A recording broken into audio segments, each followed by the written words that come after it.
Selamat siang dan salam sejahtera untuk kita semua.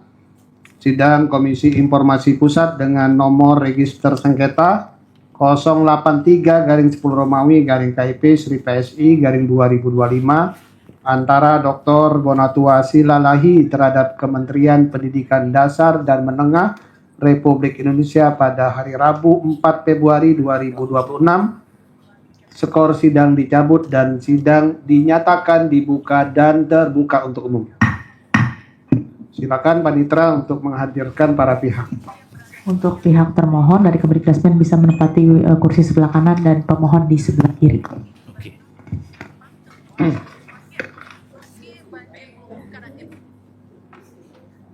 Silakan termohon hadir. Siap.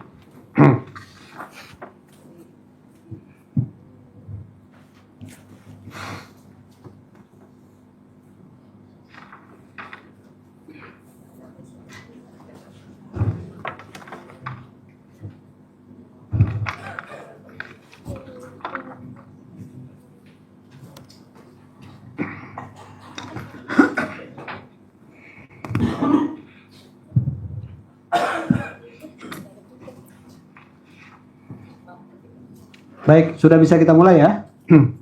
Untuk termohon yang hadir ini tidak ada yang baru ya? Tidak ada.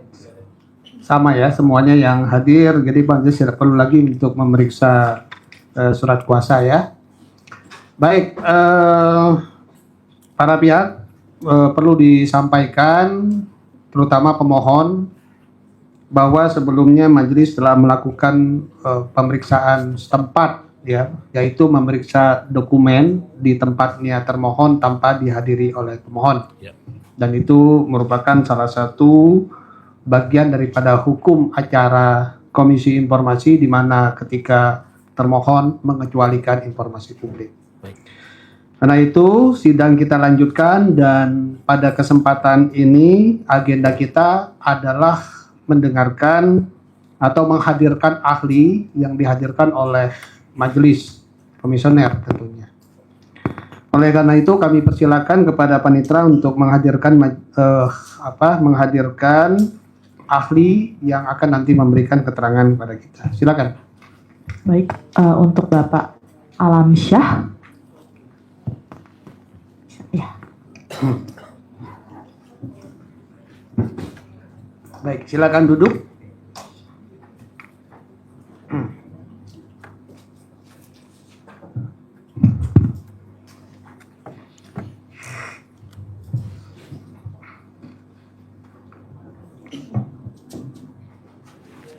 Baik, Pak Alamsyah Saragih ya. Silakan. Bapak coba dibuat senyaman mungkin duduknya atau dites-tes dulu mic-nya. Sudah nyaman belum? Baik, terima kasih. Baik, sudah nyaman ya? Iya, saya selalu nyaman. Baik, bisa ditunjukkan identitasnya Pak? Baik, KTP-nya?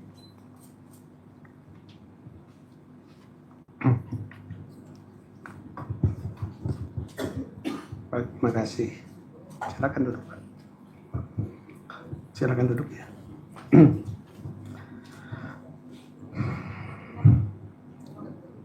Baik, para pihak, pemohon dan termohon, kita akan mendengarkan keterangan dari ahli Ahmad Alamsyah Saragih, SI. Dan sebelum kita mengangkat sumpah keahlian beliau atau sumpah ahli, kami ingin mendengarkan keterangan atau informasi awal terkait dengan profil Pak Alamsyah tentang pengalaman atau skill atau keahlian khusus yang akan diberikan pada saat sidang nanti dilaksanakan. Silakan. saya menjelaskan lebih dahulu. Profil ya. Ya, baik. Saya Alamsyah Saragih. Kalau profesi saya hari ini saya menjadi komisaris independen di salah satu perusahaan yang sudah listed di emiten data. dan kemudian sampai 2025 terakhir saya Governor Advisor di Indonesian Battery Corporation yang subholding dari 4 BUMN untuk industri baterai. Sebelumnya saya ada di Ombudsman Republik Indonesia sebagai anggota dari 2016 sampai 2021. Kemudian sebelum di Ombudsman 2009 sampai 2013 saya adalah komisioner di Komisi Informasi Pusat dengan posisi menjabat sebagai Ketua Komisi Informasi Pusat yang pertama pada saat dibentuk lembaga ini. Dan di luar itu juga ada beberapa aktivitas saya yang terkait dengan keterbukaan informasi. Saya menjadi founders dari Tera Indonesia, satu institusi yang memang disiapkan untuk memberikan pengetahuan, training, dan banyak hal yang terkait dengan keterbukaan informasi publik dan perlindungan data pribadi. Jadi mungkin secara singkat itu yang bisa saya sampaikan. Adapun untuk produk-produk atau literatur atau karya-karya yang pernah saya tulis mungkin baik yang ada di online maupun paper-paper tertentu mungkin nanti juga bisa diakses di dunia cyber. Terima kasih Ketua Majelis. Baik, terima kasih Pak Alamsyah. Saudara pemohon tidak keberatan ya? Tidak. Bisa diterima ya, saudara termohon bisa ya? Baik, selanjutnya kita akan angkat sumpah. Pak Alamsyah beragama Islam ya? Baik, kami persilakan panitia untuk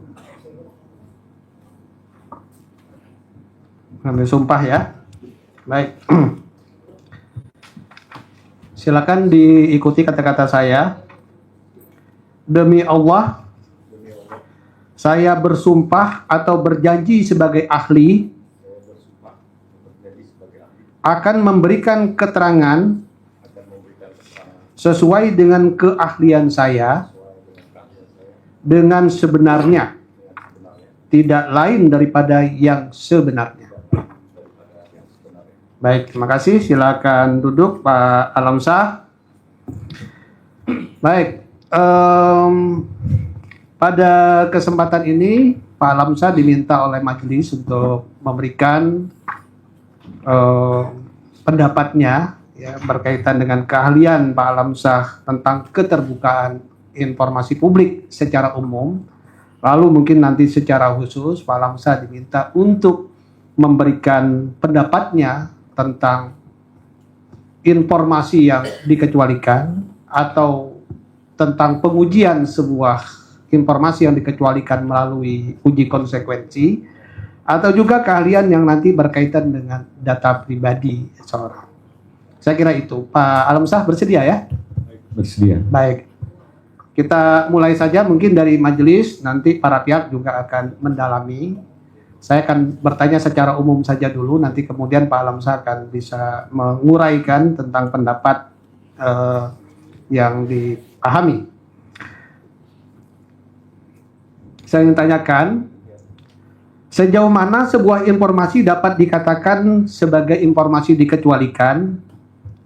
Bagaimana menganalisa sebuah informasi yang dikecualikan dan jenis apa saja informasi itu dikecualikan? Silakan. Baik, sebelum saya menjawab, saya izin untuk ke Ketua Majelis. Pertama, disclaimer dulu, saya hadir di sini atas permintaan majelis. Atas permintaan majelis, untuk para pihak. Mungkin ada orang yang bertanya, kok hari ini saya mau jadi saksi ahli di Komisi Informasi atau Pengawas. Sebelumnya saya selalu menyatakan, apabila saya diminta oleh para pihak untuk menjadi ahli, biasanya saya menolak dengan alasan etik, kecuali diminta oleh majelis, baik majelis komisioner maupun majelis hakim, semata-mata untuk fairness dari para pihak. Kira-kira begitu, mudah-mudahan tidak ada yang keberatan ya. Nah, saya akan masuk ke pertanyaan dari Ketua Majelis. Ya. Yang pertama tadi adalah tentang pengecualian informasi. Sayang di sini tidak ada slide ya, kalau nanti diperlukan mungkin kalau boleh diizinkan, saya sudah kirim ada slide untuk ke Panitra. Mungkin tidak semua slide akan saya tampilkan, tapi intinya saya juga sudah menyampaikan pendapat tertulis. Jika memang itu diperlukan, nanti saya akan sampaikan di persidangan ini supaya nanti bisa diterima oleh majelis. Nah, pertama bahwa masalah pengecualian informasi, sebelum kita masuk sampai ke sana, kita harus menyadari sepenuhnya bahwa Undang-Undang Keterbukaan Informasi itu selain dia mandat dari konstitusi tentang pemenuhan hak atas informasi, pasal 28F, tapi undang-undang ini dirancang dengan satu prinsip konsekuensial. Jadi, sebuah informasi itu harus dibuka. Kenapa? Karena kalau dia ditutup, konsekuensinya berdampak negatif dengan segala derajatnya. Yang paling berat, Ini derajat para pihak bisa terdengar jelas ya? bisa Agak sedikit, Bisa ya? Gak ada masalah. agak sedikit kurang. Apa ini biar bisa menyimak pendapat dari ahli? Iya, baik. Ini apa? Iya. Sepertinya sudah nih. Udah ya?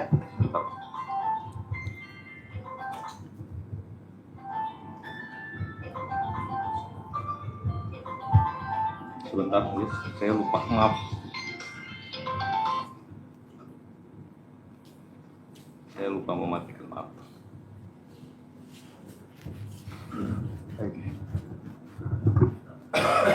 Ya, kembali kepada penjelasan saya tadi. Selain dia merupakan mandat dari pasal 28F di konstitusi kita, undang-undang ini disusun dengan satu prinsip mendasar yang disebut dengan konsekuensial. Konsekuensial itu adalah sebuah informasi itu kalau dia dibuka ataupun ditutup, dasar pengklasifikasiannya adalah konsekuensi dari informasi itu. Jadi kalau dia ditutup, dia berdampak negatif, maka dia harus dibuka terhadap publik gitu ya. Nah, dampak negatifnya ada derajatnya. Biasanya yang paling berdampak pada derajat hidup orang banyak, dia serta-merta harus dibuka. Jadi tidak perlu alasan apapun, dia harus terbuka. Itu yang disebut dengan proactive disclosure. Agak turun dampak negatifnya, bisa merugikan tapi tidak menyangkut nyawa, hajat hidup gitu ya. Seperti bencana dan lain sebagainya. Contohnya informasi tentang domisili badan publik, dia diminta tidak diminta harus dibuka. Kenapa? Karena konsekuensinya bisa menimbulkan kesulitan orang ketika ingin tahu posisi satu badan publik tertentu. Itu diatur di pasal 9, informasi yang wajib diumumkan secara berkala. Beberapa informasi bahkan harus diupdate. Yang agak lebih rendah lagi konsekuensi negatifnya, dia hanya diberikan pada saat diminta. Itu informasi yang tersedia setiap saat. Namun undang-undang ini dulu disusun sebelum ada era digitalisasi seperti ini, sehingga kadang-kadang kita kalau minta itu masih perlu loket layanan. Kalau sekarang bahkan informasi yang tersedia setiap saat itu sudah bisa ditaruh dalam website, tinggal orang register, login, masuk, diambil gitu ya. Itu informasi yang membutuhkan waktu untuk disediakan. Ada yang belum didokumentasi, kadang membutuhkan waktu pencarian sampai pendokumentasiannya diberi waktu 10+7 hari kerja. Sampai di situ, itu informasi yang punya konsekuensi negatif kalau ditutup. Tapi ada juga yang punya konsekuensi negatif kalau dia dibuka. Untuk itu, maka dia harus ditutup. Namun demikian, majelis dan para pihak, sebuah informasi yang dikecualikan masih boleh diminta oleh pemohon.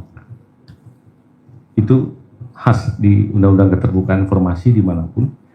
Apabila dia diminta, maka wajib dilakukan pengujian konsekuensi bahaya. Jadi saya harus menegaskan menurut pendapat saya adalah pengujian konsekuensi bahaya itu hanya dilakukan apabila ada permohonan terhadap informasi yang dikecualikan atau seorang pimpinan badan publik ingin mengungkap informasi yang dikecualikan. Kita masih bisa ingat beberapa waktu yang lalu, misalnya ketika Pak Mahfud MD ya, itu ingin mengungkap informasi tentang data tindak pidana pencucian uang, di PPID-nya tentunya punya kewajiban untuk membuat telaah dan kemudian menentukan batasan-batasan cara mengungkapkannya. Jadi boleh pimpinan badan publik. Memang biasanya sebaiknya jangan PPID yang melakukan, itu harus keputusan badan publik. Yang kedua, ketika ada orang yang meminta informasi yang sudah di dalam undang-undang dinyatakan dikecualikan, maka harus dilakukan pengajuan konsekuensi bahaya. Untuk mengetahui apa? Untuk mengetahui beberapa hal. Nah, ini yang kemudian akan masuk kepada tahapan-tahapan untuk melakukan pengujian konsekuensi bahaya atas informasi yang dikecualikan. Yang pertama adalah menerapkan beberapa tahapan tes yang kita kenal. Pertama adalah legitimate aim test. Artinya memastikan bahwa tujuan itu sah, tujuan permohonan. Yang kedua, necessity test. Apakah memang diperlukan betul dan tidak ada cara lain untuk memenuhi kebutuhan dari pemohon. Yang ketiga, tahapannya adalah melakukan proportionality test, atau yang suka kita sebut dengan balancing public interest. Dan terakhir, lagi-lagi untuk terakhir ini, bisa dilakukan oleh PPID, tapi sebaiknya keputusannya ada di pimpinan badan publik, dan jika pemohon tidak puas, sebaiknya diselesaikan di Komisi Informasi. Apa itu? Adalah override test. Banyak orang tidak terlalu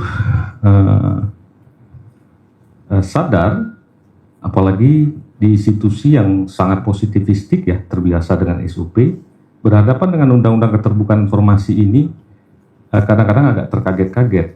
Ada yang bertanya, kenapa kok sudah ada normanya masih diuji? Tempat menguji norma kan di MK. Seolah-olah kan begitu. Yang diuji itu bukan normanya, konsekuensinya.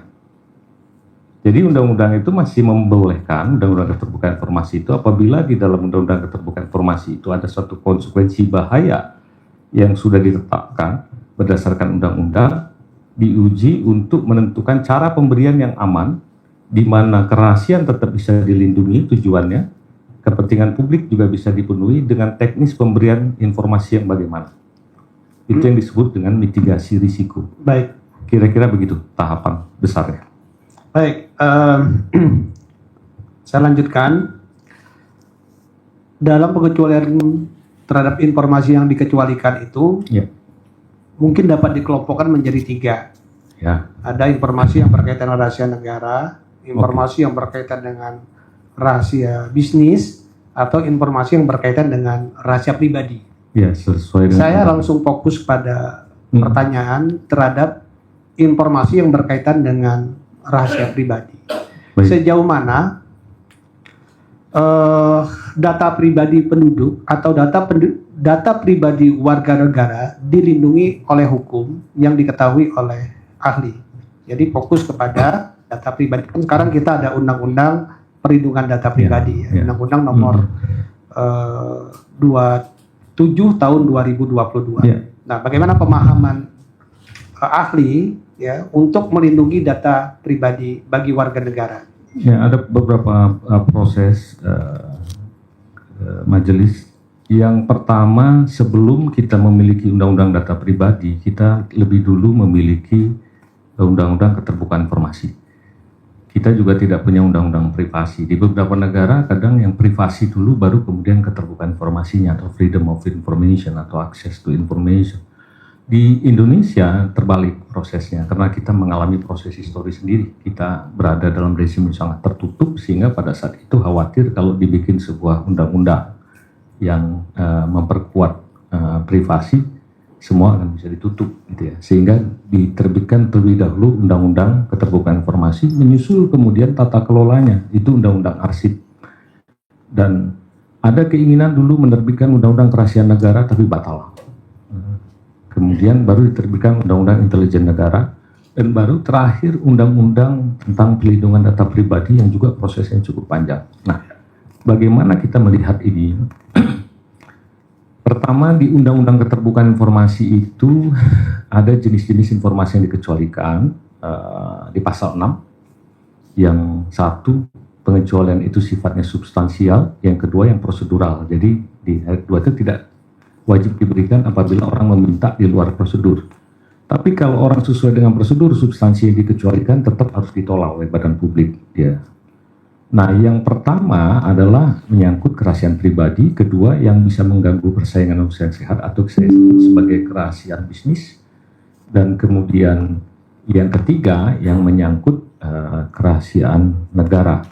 Negara dalam arti yang luas, bukan hanya soal pertahanan, tapi juga penegakan hukum dan lain sebagainya. Nah, di tiga hal ini dipertegas di pasal 17. Turun lagi dari pasal 6. Pasal 17 itu huruf G dan H adalah komponen yang mengatur tentang informasi itu dikecualikan yang apabila dibuka dapat mengungkap rahasia pribadi seseorang. Bisa kita baca di undang-undang sebetulnya, kalau cuma sekedar itu norma undang-undang itu semua orang dianggap tahu ya, jadi saya tidak perlu terlalu dalam menjelaskan normanya. Namun di undang-undang ini dibikin pengecualian atas pengecualian. Nah, karena namanya hak-hak pribadi itu hanya bisa dikoreksi melalui undang-undang, tidak bisa di luar undang-undang. Di situ dikatakan informasi yang menyangkut data pribadi ya di dalam dan termasuk riwayat seseorang, profil, kekayaan dan lain sebagainya itu tidak bisa diberikan. Tapi pengecualian itu tidak berlaku jika di pasal 18 ayat 2 huruf A pihak yang rahasianya diungkap, subjek data di sini, memberikan persetujuan tertulis. Ini sih wajib. Artinya orang, ya silahkan data saya diambil, tidak ada masalah. Yang kedua, pengungkapan terkait dengan posisi seseorang dalam jabatan publik. Itu pasal 18 ayat 2 huruf B. Jadi kalau pengungkapan atau permohonan, saya sering ditanya, pengungkapan itu bukannya harus melalui proses investigasi. Saya bilang, saya tidak ingin terjebak dalam teks itu karena niat di undang-undang yang dimaksud pengungkapan itu baik dengan memberikan kepada orang, bukan pemeriksaan, dan baik juga dengan mengumumkan. Jadi dalam hal permohonan itu terkait dengan informasi tersebut terkait dengan posisi seseorang dalam jabatan publik, dia boleh diakses. Tidak sederhana.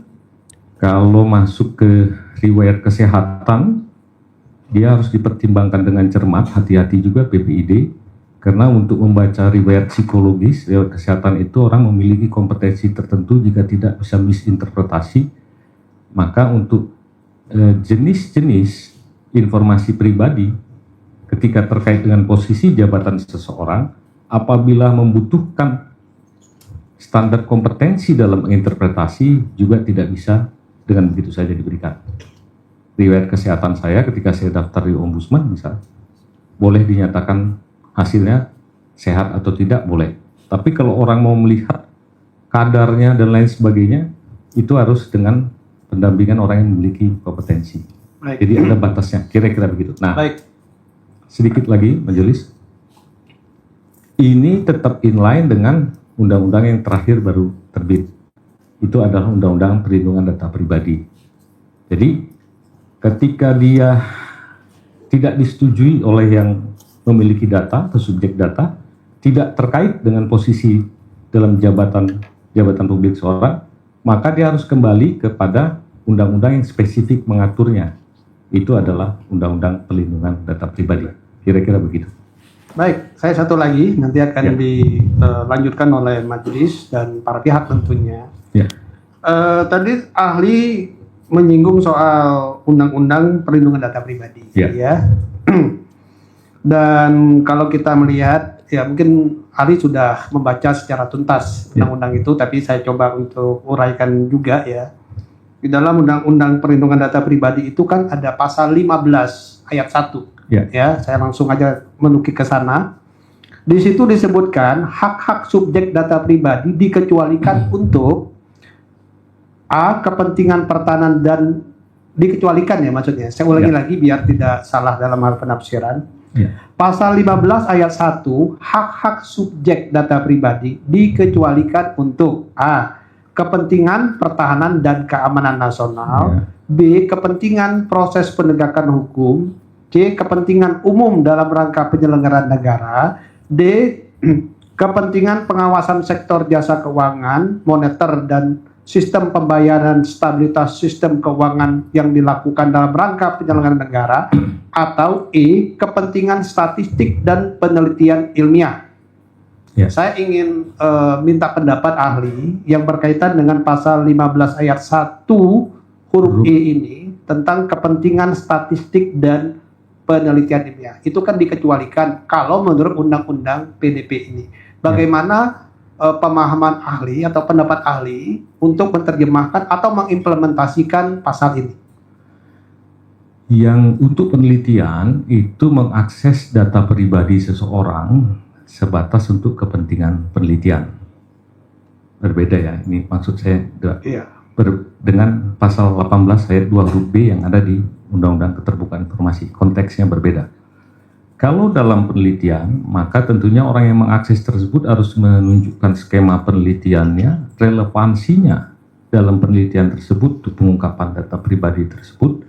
Yang ketiga, harus dicari, kalau dalam Undang-Undang Data Pribadi, teknis pemberian yang aman, sedemikian rupa sehingga ketika data itu diakses tidak menyebabkan suffering atau damage terhadap subjek data, dalam hal ini orang yang memiliki data. Misalnya penelitian tentang sejumlah orang yang berkaitan dengan penyakit genetika. Tentunya dia harus dibuktikan dengan proposal penelitian kerangka yang sudah teruji secara alamiah, secara akademis, secara ilmiah, dan kemudian teknis mengakses datanya juga tidak bisa dilakukan dengan sembarangan. Kalau yang begitu, itu yang contoh kira-kira dilakukan. Kedua, penelitian misalnya menyangkut data pribadi seseorang untuk kepentingan misalnya penelitian tentang efektivitas penyebaran bantuan sosial. Itu juga harus dilakukan dengan mitigasi tertentu yang pengaturannya ada di Undang-Undang Perlindungan Data Pribadi. Tapi tadi ada yang satu lagi untuk penyelenggaraan negara. Nah, akses data pribadi yang terkait dengan penyelenggaraan negara inilah yang kemudian memiliki keterkaitan relevansinya dengan pasal 18 ayat 2 huruf B di Undang-Undang Keterbukaan Informasi. Jadi bisa dia dilakukan pengungkapan sepanjang terkait dengan posisi seorang dalam jabatan publik tertentu, dan di dalam Undang-Undang Data Pribadi juga itu diperbolehkan. Tantangan paling berat adalah bagaimana memastikan bahwa akses terhadap itu memang terkait dengan posisi seorang dalam jabatan publik. Jadi maksud saya, kenapa saya sebut tantangan paling berat, tidak bisa serta-merta hanya sekedar menyatakan ini terkait dengan posisi dalam jabatan, harus jelas. Terkaitnya itu dalam konteks apa? Misalnya seleksi saya sebagai calon pimpinan ombudsman. Oke, walaupun saya sudah tidak lagi menjabat sebagai pimpinan ombudsman, maka harus dicermati informasi tersebut memang relevan dengan proses pada saat saya ingin menjadi anggota ombudsman di beberapa waktu tahun yang lalu. Gitu. Tidak boleh lebih dari itu. Kalau informasi pribadi itu tidak memiliki relevansi dengan posisi saya dalam proses untuk menjadi anggota ombudsman, misalnya, dia masuk dalam kategori tidak terkait dengan posisi jabatan. Jadi pastikan informasi pribadinya memang memiliki relevansi dengan posisi seorang dalam jabatan publik. Saya ingin menegaskan lagi, ahli, tadi kan di Undang-Undang PDP menyebutkan ada pengecualian untuk penelitian, ya. Dan lalu kemudian kalau kita masuk ke dalam Undang-Undang KIP pasal 18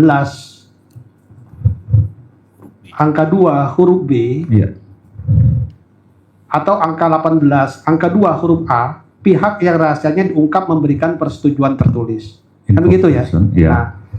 Nah, apakah ketika seseorang akan melakukan sebuah penelitian itu harus mendapatkan persetujuan tertulis dulu sehingga dia dapat memperoleh data, sementara seorang itu misalnya berada dalam posisi jabatan publik.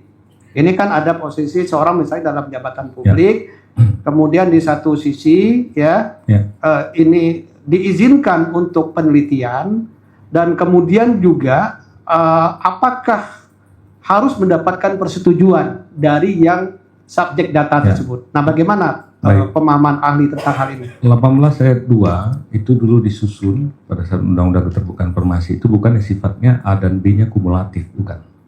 Jadi A dan B itu opsional. Pertama, kalau sudah disetujui oleh yang bersangkutan, mau dia terkait dengan posisi jabatan publik atau tidak, ya boleh dikasih. Kira-kira begitu. Yang kedua, kalau dia terkait dengan posisi dalam jabatan publik tertentu, mau yang bersangkutan setuju ataupun tidak, ya boleh dibuka. Kira-kira itu. Kenapa? Memang karena salah satunya memang urusan dalam jabatan publik itu dianggap sebagai kepentingan publik yang paling besar. Jadi imunitas pribadi seseorang ketika dia menjadi pejabat publik itu tidak bisa berlaku sebagaimana orang umumnya yang tidak terkait dengan posisi jabatan publik. Kira-kira begitu, Mas. Baik. Kami persilakan anggota. Lagi, kanan, silakan. Baik, terima kasih Ketua. Ya, selamat sore, Pak Alam. Sore. Terima kasih. Semoga Ya. kehadiran Pak Alam ini mencerahkan dalam persidangan kita. Baik, terima kasih. Kami mohon bantuan untuk diberikan keterangan atau penjelasan ya. Pertama, meskipun di dalam Undang-Undang 14 itu tegas diatur dalam hal badan publik memberikan sebagian atau seluruh dokumen dapat melakukan penghitaman apabila ada dikecualikan. Itu undang-undang, ya kan? Pertanyaan kami, ya kan? Jadi kalau begitu yang mau dikecualikan dokumen atau informasinya, Pak? Baik, Undang-Undang Keterbukaan Informasi Publik itu memiliki kaitan yang erat dengan Undang-Undang Arsip yang mengatur tentang dokumen. Ada juga Undang-Undang tentang dokumentasi di perusahaan.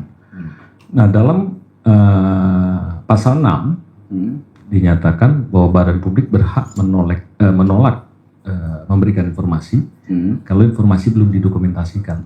Dengan kata lain bahwa yang mau diakses itu memang informasi. Tapi untuk mengakses informasi itu informasi yang sudah harus didokumentasikan. Jadi sekalipun dia tadinya ucapan, dokumentasi itu bisa dalam bentuk elektronik ya, bukan harus itu. Maka dia harus didokumentasikan terlebih dahulu. Bagaimana tata cara pendokumentasiannya mengacu pada Undang-Undang Arsip. Di situ sudah diatur. Jadi informasi yang dijamin di dalam Undang-Undang Keterbukaan Informasi adalah informasi yang berbasis dokumen. Baik. Sebelum berlanjut, ini majelis menerima pengujian atas konsekuensi bahaya terhadap informasi publik yang dikecualikan yang digunakan dalam persidangan ini. Ya. Ini resmi ya, artinya memang disampaikan pada kami ya. Itu untuk majelis. Oke. Ini untuk kami sampaikan pada pemohon dan termohon ya. Jadi ada dokumen, ini keterangan ahli, nanti saudara juga bisa mengakses ya kan ya. Karena pertanyaan ada beberapa hal yang saya mesti jelas berangkat dari sini. Silakan. Baik. Karena kalau begitu berarti bahwa pengecualian itu ya kan bisa dalam bentuk dokumen. Ya. Dan atau juga memang informasinya yang dikecualikan. Bisa. Oke, baik. Kemudian di dalam pengujian ini, Pak Alam menyebutkan berkaitan dengan kategori dan praduga. Ya. Ya, ada Pak Kategori di halaman 12 ya. Ya. Di halaman 11 dan 12 ini ada yang di sini misalnya sudah mengungkap rahasia pribadi. Ini sifat pengecualiannya bersifat mutlak. Ya. Kemudian uji konsekuensi yuridisnya itu tidak, gitu ya. Ya. Kemudian uji kepentingan publik tidak. Baik. Dapatkah kami dijelaskan berkaitan dengan tabel halaman 11? Pemohon nggak dapat ya? Belum dapat ya? Oke, nanti bisa diam ya. Di halaman 11 Pak Alam. Halaman 11, baik. Yang matriks.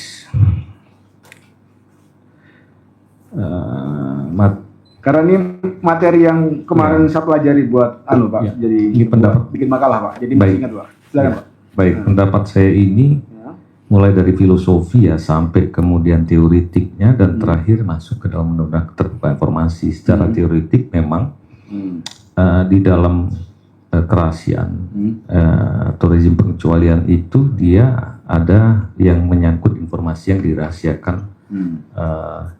secara praduga jika dibuka dapat gitu. Jadi dapat ini kan praduga. Iya. Yang kedua ada yang dinyatakan tidak bisa diberikan, antara lain kekayaan sumber daya alam, itu maksudnya kategorikal, jadi dikategori tanpa disebut praduganya apa. Jika dibuka dapat mengganggu proses penegakan hukum, maka itu masuk dalam kategori praduga. Kalau dia tidak menunjukkan konsekuensi negatifnya di dalam norma itu disebut kategorikal. Tapi kalau dia menyebut konsekuensi negatifnya, itu yang disebut dengan praduga. Nah, terlepas dari bagaimana undang-undang ini dulu disusun dengan segala pengetahuan kita pada saat menyusun, di dalam pengecualian pasal 17 itu ada yang basisnya praduga, ada yang kategorikal, tapi ada yang semi kategorikal. Jadi dia sudah disebut praduganya, tapi dirinci lagi informasinya. Itu pasti ada dinamika dalam pembahasan.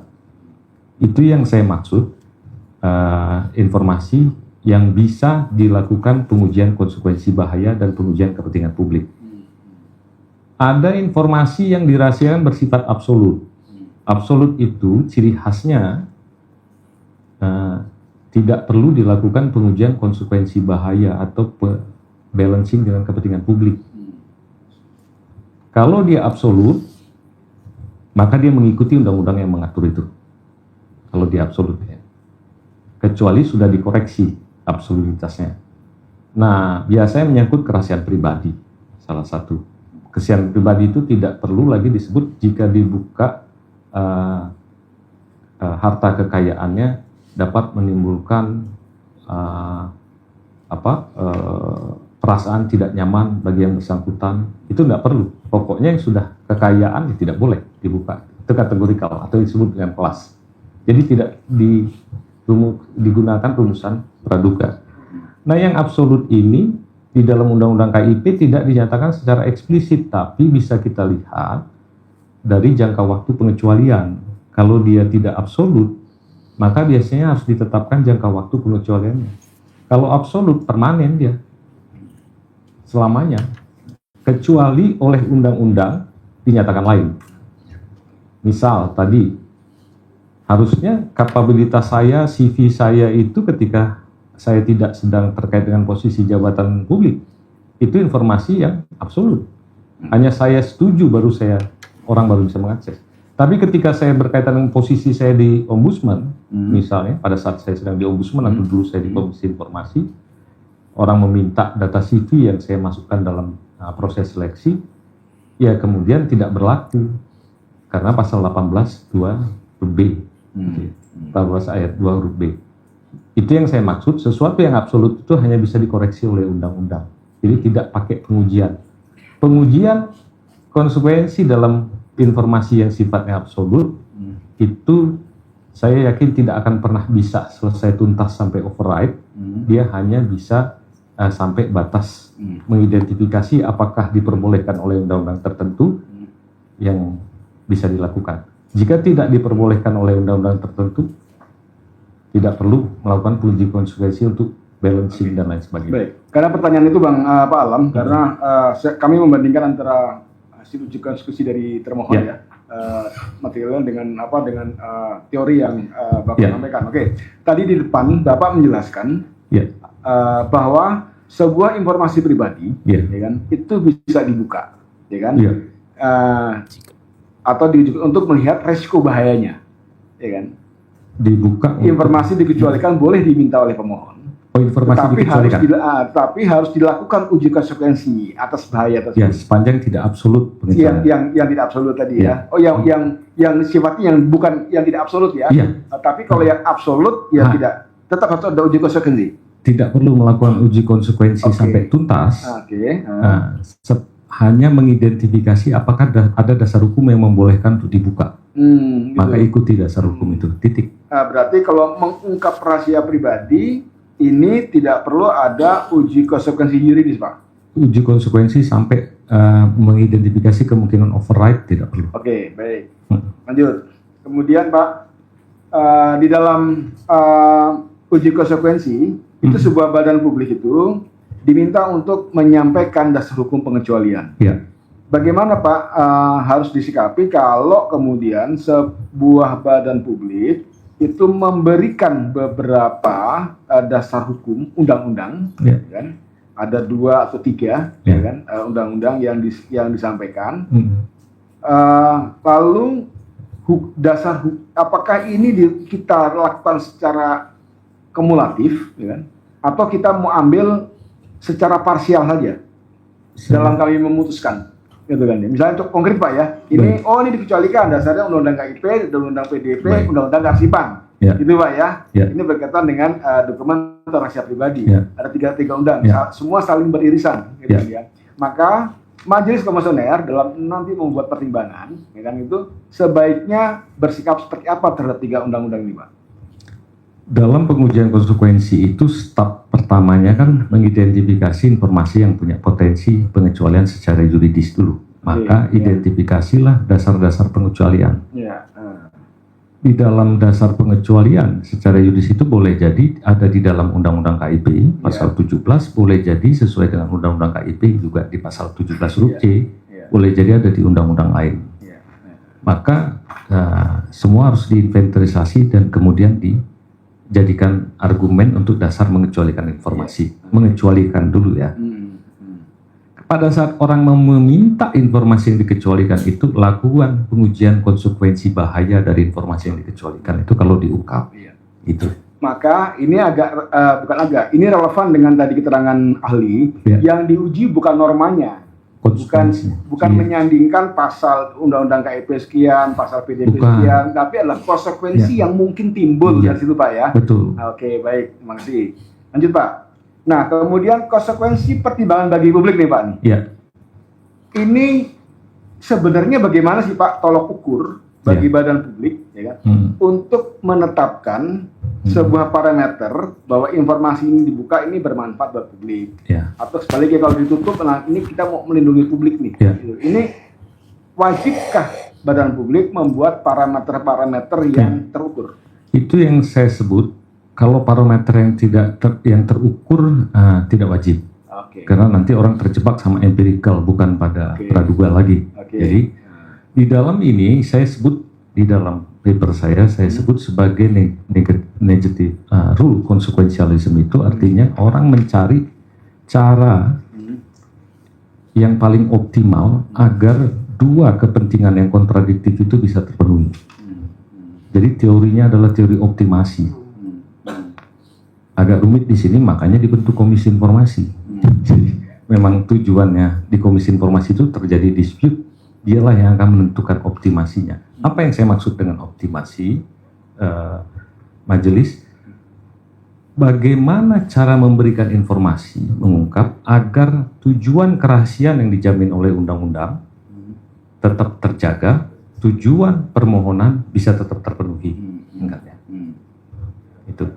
Maka step pertama, tujuan permohonan dari pemohon informasi apakah sah secara undang-undang, cek dulu. Oh, sah, dijamin juga oleh undang-undang. Oke. Yang kedua, adakah cara lain untuk mencapai tujuan yang bersangkutan selain dengan mengakses informasi? Kalau tidak ada cara lain, oke, lanjut lagi pengujiannya. Kalau ada cara lain, stop pengujian konsekuensi, tolak. Tapi kalau kemudian masih tidak ada cara lain, masuk ke yang saya bilang tadi, proportionality. Bagaimana kerahasiaan ada di undang-undang tetap bisa terlindungi, tapi kepentingan publik juga bisa terlindungi. Sehingga kadang-kadang keluarnya adalah teknik pemberian. Kita masih ingat beberapa waktu yang lalu, kasus ijazah yang kemudian Izin di ruang persidangan kalau ada mau diskusi lain agar minggir dulu. Lanjutkan. baik di kasus yang lalu saya lihat di media ketika penyidik menunjukkan ijazah Pak Jokowi ya hanya boleh dilihat bahkan tidak boleh disentuh karena kalau disentuh nanti merusak barang bukti. Itu adalah right to know-nya mereka penuhi, tapi right to access-nya kita kurangi. Itulah yang saya maksud optimasi. Jadi dalam hal tertentu sepanjang dua kepentingan ini bisa terpenuhi, maka optimasi boleh dilakukan atau yang disebut dengan mitigasi. Pertanyaan berikutnya orang bilang, bagaimana kalau tidak ditemukan cara? Kalau tidak ditemukan cara, tahap berikutnya yang dilakukan pengujian apakah kemungkinan di override. Di override itu kalau informasi ini ditutup sesuai dengan undang-undang, tapi bisa mengancam nyawa yang bersangkutan, pemohon informasi maksudnya. Kedua, bisa membahayakan hajat hidup orang banyak. Bayangkan orang mau cek posisi danau yang di atas hutan lindung, banjir akan meluap atau tidak dilarang. Tiba-tiba banjir dan air bah turun kan bahaya. Tidak diberi informasi. Jadi kalau dia sudah mengancam nyawa walaupun di hutan lindung harus diberikan. Di override oleh siapa? Pimpinan badan publik atau komisi informasi. Pertanyaannya yang berikut, bagaimana dengan yang absolut tadi? Kalau yang absolut tadi cukup ada pasal undang-undang tertentu yang menyatakan boleh diakses dengan kriteria tertentu, tidak perlu lagi diuji konsekuensi. Atau tidak ada undang-undang yang menyatakan boleh, tidak boleh diberikan. Jadi black and white kalau yang absolut ya, selesai. Nah, ada teknis-teknis. Kalau dia ada dalam satu dokumen, kemudian ternyata di dalam dokumen itu ada informasi-informasi dikecualikan yang tidak relevan, bolehlah informasi dikecualikan yang tidak relevan itu dilakukan hitam. Oke, baik. Baik, lanjut. Dalam sebuah pengujian, karena di pasal 20 itu Undang-Undang 14 itu menyatakan bahwa informasi yang dikecualikan kecuali yang pribadi itu tidak bersifat permanen. Apakah dalam uji konsekuensi tersebut badan publik, karena saya belum menemukan di makalah Pak Alam, apakah dalam uji konsekuensi tersebut keputusan suatu badan publik sudah menyatakan dia ditutup, tidak dikecualikan, atau dia sudah menyatakan terbuka, ya kan? Bagaimana kalau badan publik menyatakan nanti diberikan kalau ada persetujuan dari pihak terkait. Maksudnya? Jadi di dalam sebuah uji konsekuensi, ini badan publik sudah bisa mengidentifikasi jenis informasinya. Oh, ini berbahayanya. Oh, dia punya ada undang-undangnya sudah menemukan. Dia sudah tahu bisa menetapkan parameter bahayanya. Lalu dia menyatakan, oh ini kami tutup, gitu ya. Tetapi di situ dalam narasinya ditutupnya atau dibukanya atau dapat diberikan kalau ada persetujuan dari yang bersangkutan. Saya tahu dalam undang-undang bukan mas yang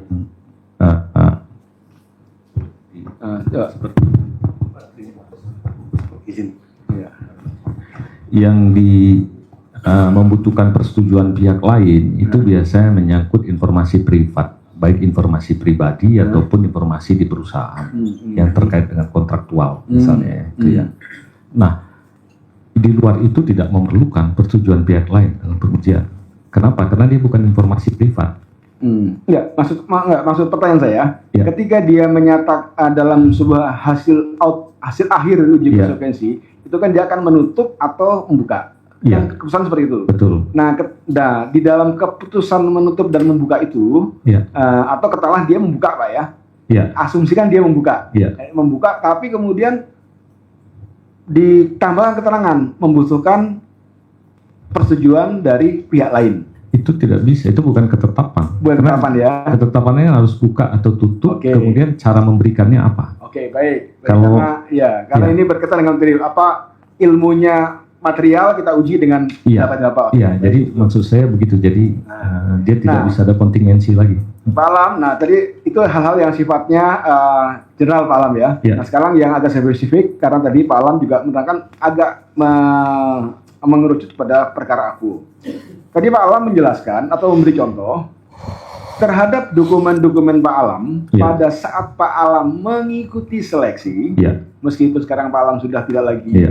komisioner, itu bisa dibuka iya karena pada saat karena berkaitan dengan posisi Pak Alam saat itu sebagai jabatan ombudsman. publik. Ya, Ya, jadi sepanjang orang meminta itu terkait dengan posisi saya dalam di situ Pak ya. pada saat seleksi ombudsman.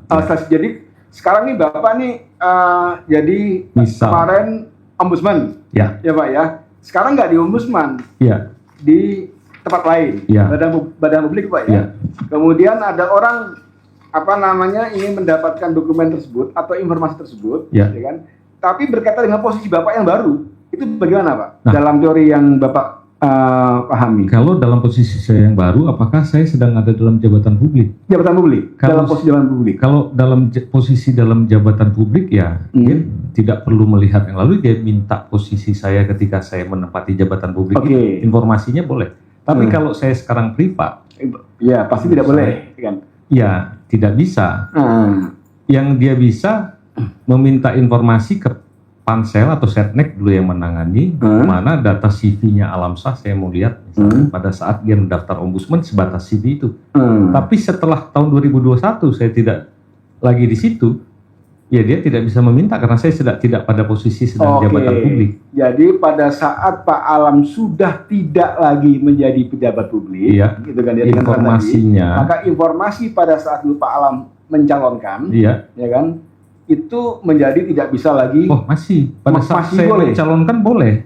Mencalon boleh. Iya CV saya katakanlah Enggak, sampai posisi Pak Alam itu sudah tidak jabatan publik. sekalipun saya tidak sedang menjabat publik, tidak pada posisi jabatan publik. Oke. Nah, Saya 2000 ini kita teknis ya. ya. 2016 saya diterima di ombudsman. Iya. Orang bertanya tentang mana data CV Pak Alamsyah. Pada saat itu dia minta ke Setnek. Ya Setnek harus memberikan. Iya. Terus saya selesai di ombudsman. Hmm.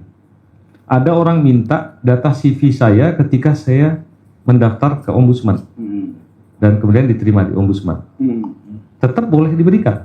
Tapi ketika orang minta, saya ingin mintanya ke Setnek, informasi CV Pak Alamsyah tolong dilengkapi setelah dia selesai dari ombudsman juga. Nggak bisa Setnek. Oke, baik. Pasca, Kira-kira gitu. baik. Nah, kalau pada pasca ombudsman, Iya, kemudian Pak Alam itu menjadi pejabat publik lagi di tempat lain, Pak, Ya. ya, di tempat lain, gitu kan ya.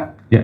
Apakah dokumen iya, atau informasi tertentu, Ya. ya kan, itu masyarakat boleh tanya? boleh. Bukan, kalau boleh tanya sih boleh ya. Artinya Boleh badan diungkap. publik bisa memberikan. Bisa. Bisa, oke Pak. Boleh mengungkap. Nah, meskipun Bapak sudah tidak lagi di situ. Ya, tapi sudah di tempat lain. sepanjang informasi diminta itu memiliki relevansi dengan jabatan. posisi jabatan. Oke, baik Pak. Nah, ini menarik Pak. Kemudian Bapak itu pertanyaan tadi saya balik lagi Pak dengan kondisi lain. Pak Alam dalam satu tempo tertentu Ya, itu mengurus suatu keperluan, ya, ya, mengurus keperluan tidak berkaitan dengan proses Bapak mau jadi jabatan publik, tidak. ya. Nah, Mm. satu tempo, ya kan, satu tempo Bapak menjadi pejabat publik, Ya, ya kan. Nah, dokumen dan atau informasi yang semula Bapak urus, Bapak nggak pernah berpikir mau jadi apa-apa, gitu ya. Itu apakah masih punya keterkaitan Pak dengan posisi Bapak sekarang? Sepanjang itu mengatakan relevansi, misalnya saya kasih contoh apa ya? Disyaratkan saya untuk memberikan informasi akta kelahiran saya. Waktu misal nih, dia kata untuk daftar ombudsman gitu ya. Nah, pada saat kemudian itu diminta, ya dia memiliki relevansi karena dia persyaratan. Seperti yang disampaikan oleh majelis tadi. Oke. Kalau dia merupakan satu persyaratan begitu, maka ya boleh. Gitu. Berarti harus ada relevansinya Pak ya? Harus ada relevansi. Oke. Kalau tidak ada relevansi kan boleh jadi dalam satu dokumen ada informasi-informasi pribadi yang tidak memiliki relevansi dengan posisi seorang dalam jabatan publik, yaitu nggak perlu diungkap. Makanya kadang-kadang boleh ada penghitaman. Oke, baik. Jadi kalau Pak Alam mengurus suatu berkas karena mau sekolah lagi, Iya. Pak ya, mau sekolah ambil profesor, Betul. gitu kan? Nah, sudah selesai nih berkas-berkasnya, apapun berkasnya, tiba-tiba kemudian Pak Alam tidak jadi profesor, atau belum atau profesor sudah jadi gitu Pak ya? Jadi kemudian Sudah jadi, tiba-tiba terpilih, ya kan, dalam sekian rentang waktu tertentu Pak ya. Jadi bukan ada rentang 2-3 tahun, 5 tahun terpilih jadi anggota ombudsman, katakanlah. Jadi ombudsman lagi Pak, gitu kan ya, atau Iya. jadi apalah gitu Pak ya. Nah, dokumen-dokumen tadi itu apakah bisa di badan publik kalau ada orang minta itu apa boleh diberikan dengan memperhatikan aspek relevansi tadi? Iya, misal saya jadi profesor itu apakah menjadi persyaratan? Misalnya saya mengaku sebagai profesor, sehingga kemudian saya cantumkan sebagai persyaratan pendidikan terakhir saya ketika saya ikuti seleksi proses ombudsman. Oke. Ya maka ketika orang meminta ijazah profesor saya boleh misalnya. Boleh. Ya, baik, Begitu baik. misal ya, Iya, kebetulan iya. bukti bahwa profesor nggak pakai ijazah. Misalnya SK tentang guru besar saya untuk memastikan benar nggak alam saya ini profesor misalnya. Ya itu harus diberikan. Jadi kalau orang sudah menuangkan itu dan jadi syaratan harus bukti, bahkan panselnya ada di mana, misalnya panselnya ada di Setnek, panselnya harus memberikan. Kalau yang gitu ya, bukan panselnya sudah selesai, Setneknya yang harus memberikan dokumen. Ya baik Pak, pertanyaan itu kami sampaikan karena di dalam meskipun Bapak itu punya pengetahuan tentang Undang-Undang PDP, tapi tentu saja Undang-Undang PDP dilihat dalam konteks terbuka informasi, ya Pak ya. Jadi saya tidak menyangsikan kalian Bapak tentang PDP tidak, tapi memang supaya jelas dalam persidangan ini pendapat Pak Alam PDP itu kita letakkan dalam konteks keterbukaan informasi publik. Nah, karena pertanyaan kami tadi itu berkaitan dengan pasal 45 atau 45, 46, 47 di Undang-Undang PDP bahwa di situ subjek data, ya kan, subjek data itu berhak untuk mengakhiri, ya kan, mengakhiri pemrosesan data pribadinya. Processing.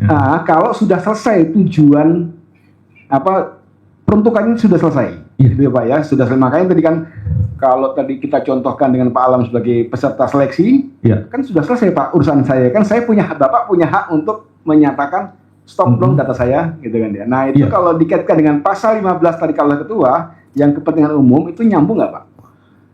Proses selesainya itu di Undang-Undang Perlindungan Data Pribadi tidak dijelaskan, betul. Makanya diturunkan harusnya dalam PP yang sampai hari ini saya belum lihat. Oke Pak. Bahan Oke, Pak. itu ya kira-kira. Terakhir Pak. Terakhir, peneliti. Apa tolok ukur seseorang itu dianggap sebagai peneliti Pak? Ya, kalau peneliti itu kan dia meneliti sesuatu, mendalami dengan kaidah-kaidah alamiah, ilmiah. Untuk kaidah-kaidah ilmiah itu tentunya seorang harus memiliki background akademiknya, satu, kedua bukti pengalamannya, dan kemudian sebuah penelitian ilmiah tentunya ini kayaknya mungkin bukan saya, malah harusnya orang dari perguruan tinggi dan atau BRIN yang menjelaskan, tapi secara umum andai kata dalam konteks keterbukaan, maka perlu kita lihat kerangka penelitiannya apa. Tujuan penelitian di situ kan ada metode dan lain sebagainya ya, sampai kemudian hasil yang ingin dicapai dari penelitian itu. Metode itu menurut saya menjadi salah satu bisa membuktikan bahwa memang itu sebuah penelitian. Ya baik. Ya. Nah, ya memang saya juga tidak dalam konteks ingin mendalami hal ihwal syarat-syarat tentuan seseorang menjadi peneliti Pak ya. Karena itu wilayah yang berbeda. Nanti kalau kita dalami itu nanti pemohon dan termohon jadi kok memberi topiknya bergeser. Topiknya bergeser. Karena itu saya tanyakan karena tadi Pak Alam menyampaikan bahwa di dalam permohonan informasi yang itu berkaitan dengan rahasia pribadi dan itu untuk kepentingan penelitian, Iya. maka saya tidak mengatakan wajib ya, tapi yang saya tulis ada proposalnya, ada framework penelitiannya, Iya, gitu Pak ya, penelitian. dan seterusnya, sehingga di situ badan publik itu memiliki pemahaman yang komprehensif untuk mempertimbangkan apakah data pribadi atau informasi rahasia ini akan diberikan atau tidak, dengan cara apa akan diberikan. Nah, dengan demikian pertanyaannya Pak, gitu kan ya, di dalam konteks permohonan informasi publik yang itu digunakan untuk rangka penelitian, apakah pemohon informasi itu juga diwajibkan atau setidak-tidaknya memberikan ya kan sebuah guidance kepada badan publik, maksud tujuan permohonan ya kan, secara tertulis Pak ya, secara maksud tujuan permohonan, kemudian untuk apa dan seterusnya. Jadi tidak saja hanya menyatakan seperti diatur oleh regulasi, ada maksudnya hanya untuk penelitian, gitu Pak ya, atau dan alasan tidak hanya dengan ngomong untuk penelitian, tapi dia harus menjelaskan tentang itu bagaimana. Jadi kita namanya sedang mengharmonisasi dua undang-undang. Undang-undang data pribadi itu berlaku umum ya. Semua yang menyangkut data pribadi intinya. Nah, bagaimana pengecualiannya diatur di undang-undang data pribadi juga boleh jadi diatur di undang-undang lain. Pengaksesan yang lebih detail tentang data pribadi seseorang dalam konteks penegakan hukum ada undang-undangnya sendiri.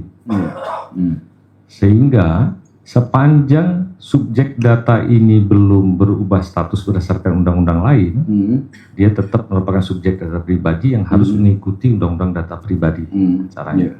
Kalau dia penelitian harus bisa dibuktikan memang tata cara penelitiannya dan lain sebagainya.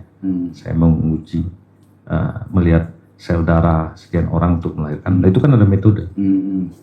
Tapi ketika menyangkut keterbukaan informasi publik karena kepentingan publik, hanya bisa data pribadi itu apabila dipenuhi dua hal tadi, disetujui oleh yang bersangkutan. Kalau tidak disetujui oleh yang bersangkutan, cek lagi apakah terkait dengan posisi seorang dalam jabatan publik. Jadi kalau dia tidak terkait dengan posisi jabatan publik seseorang, fully dia harus mengabdi pada undang-undang data pribadi.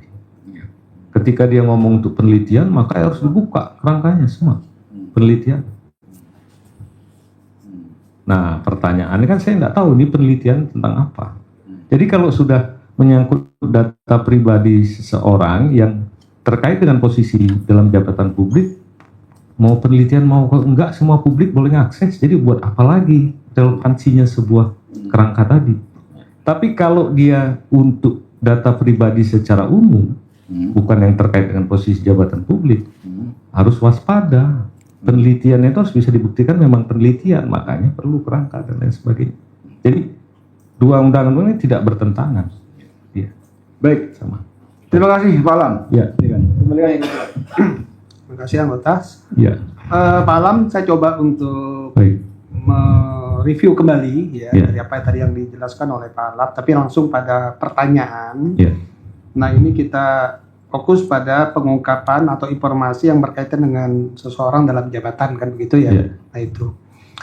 Nah tadi udah dicontohkan ketika Pak Alam Shah mantan komisioner ombudsman, lalu kemudian orang bisa meminta informasi tentang persyaratan Pak Alam Shah terhadap jabatannya, karena itu berkorelasi. Lalu pertanyaannya, apakah boleh seseorang meminta konfirmasi ke badan publik lain untuk memastikan apakah Pak Alam Shah itu betul-betul memenuhi syarat? Misalnya begini, saya tidak meminta informasi data pribadi Pak Alam Shah ke ombudsman, tetapi saya memintanya ke badan publik lain. Nah, apakah itu termasuk hal yang sama yang berkaitan dengan pasal 18 angka 2 huruf B tadi begitu. Jadi orang boleh meminta kemana saja, yang penting misalnya nih Pak Alam Shah nih, pokoknya cari informasi Pak Alam Shah itu, saya boleh mintanya ke badan publik apa dan sebagainya yang kira-kira itu memproduksi yang berkaitan atau relevansi dengan persyaratannya Pak Alamsyah. Bagaimana itu? Ya, yang pertama saya anggaplah begini ya. Contohnya itu orang minta data kesehatan saya, hasil pemeriksaan kesehatan saya. Ketika sudah sampai di pansel dan kemudian didokumentasi oleh Setnek, maka saya akan minta status kesehatan saya, bukan mungkin data detailnya, tapi statusnya itu dari pemeriksaan dari pihak rumah sakit tertentu, apakah boleh diberikan statusnya? Boleh.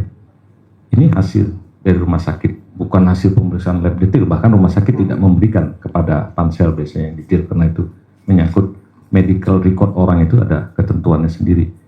Maka boleh diberikan oleh institusi di mana dulu pansel itu menyerahkan semua dokumen terkait dengan posisi saya.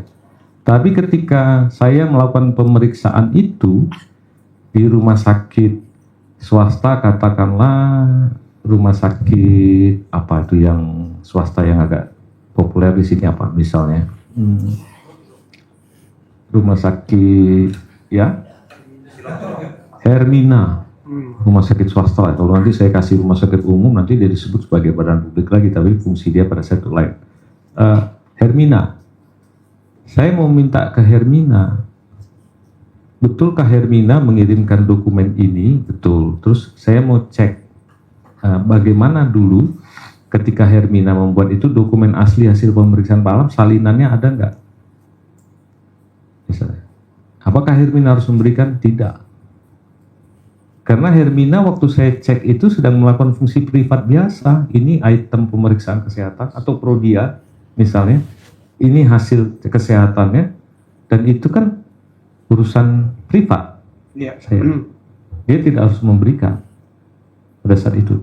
Yang paling penting bagi seorang pemohon ketika ingin mengetahui Alamsyah ini adalah memastikan adakah dokumen hasil pemeriksaannya itu, mana dokumennya, di katakanlah Setnek misalnya sebagai lembaga yang di mana pansel menyerahkan semua hasilnya, ya kejar ke situ. Baik. Contoh yang lain mungkin bisa juga misalnya, saya khawatir nanti masuk ke dalam objek, saya tidak boleh untuk sampai ke objek. Makasih. Baik. Satu lagi sebelum anggota majelis, Pak. Ini saya hanya mengkonfirmasi ulang saja sebetulnya dari pertanyaan majelis.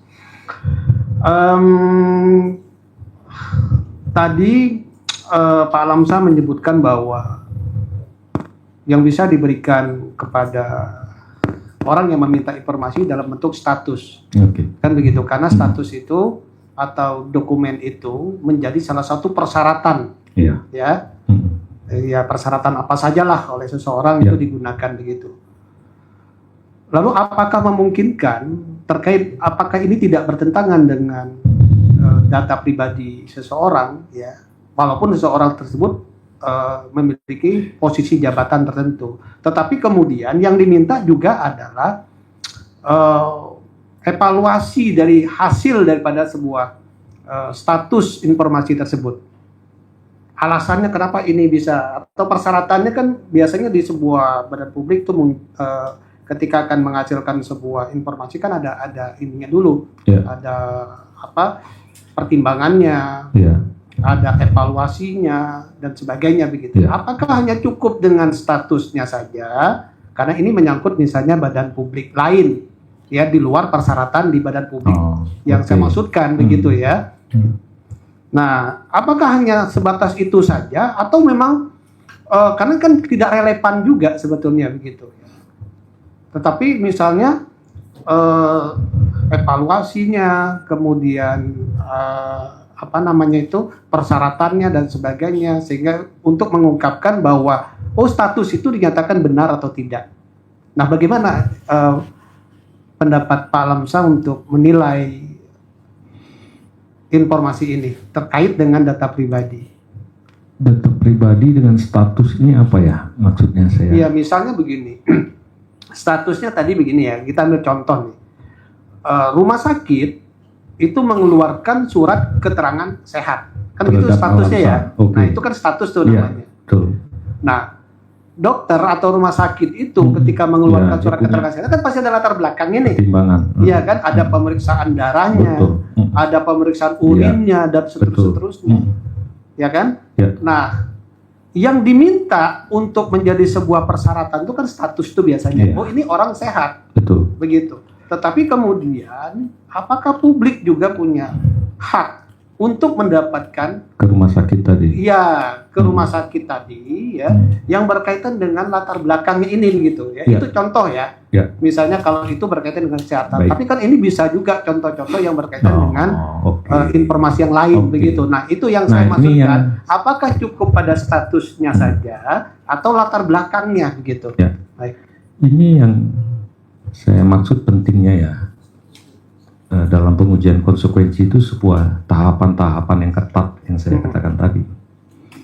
Nanti konsekuensinya ke sana. Rumah sakit itu menjalankan fungsi bisnis, dia tidak tahu saya mau lapor ke ombudsman atau tidak. Atau mungkin pihak lain juga melakukan hal sama, ya dia kasih. Tidak ada urusan dengan kepentingan, dengan terkait posisi jabatan seseorang. Aktivitas itu tidak ada urusan. Dia menjadi urusan yang terkait dengan posisi seorang dalam jabatan publik tertentu ketika dokumen itu oleh yang punya dimasukkan ke dalam pansel sebagai persyaratan. Dari situ start menjadi urusan publik. Badan publiknya siapa? Badan publiknya adalah institusi yang menunjuk pansel. Dari situ sudah menjadi terkait dengan posisi seorang dalam jabatan publik. Karena boleh jadi saya menerbitkan itu belum tentu harus terkait dengan posisi dalam jabatan publik oleh rumah sakit. Itu satu yang penting. Di dalam pengujian konsekuensi bahaya tadi yang saya nyatakan adalah necessity test itu harus dilakukan. Ketika orang meminta, apakah ada cara lain? Anda tujuannya apa? Tujuannya saya mau melakukan A, B, C, D. Adakah cara lain untuk mencapai tujuan Anda itu? Saya pernah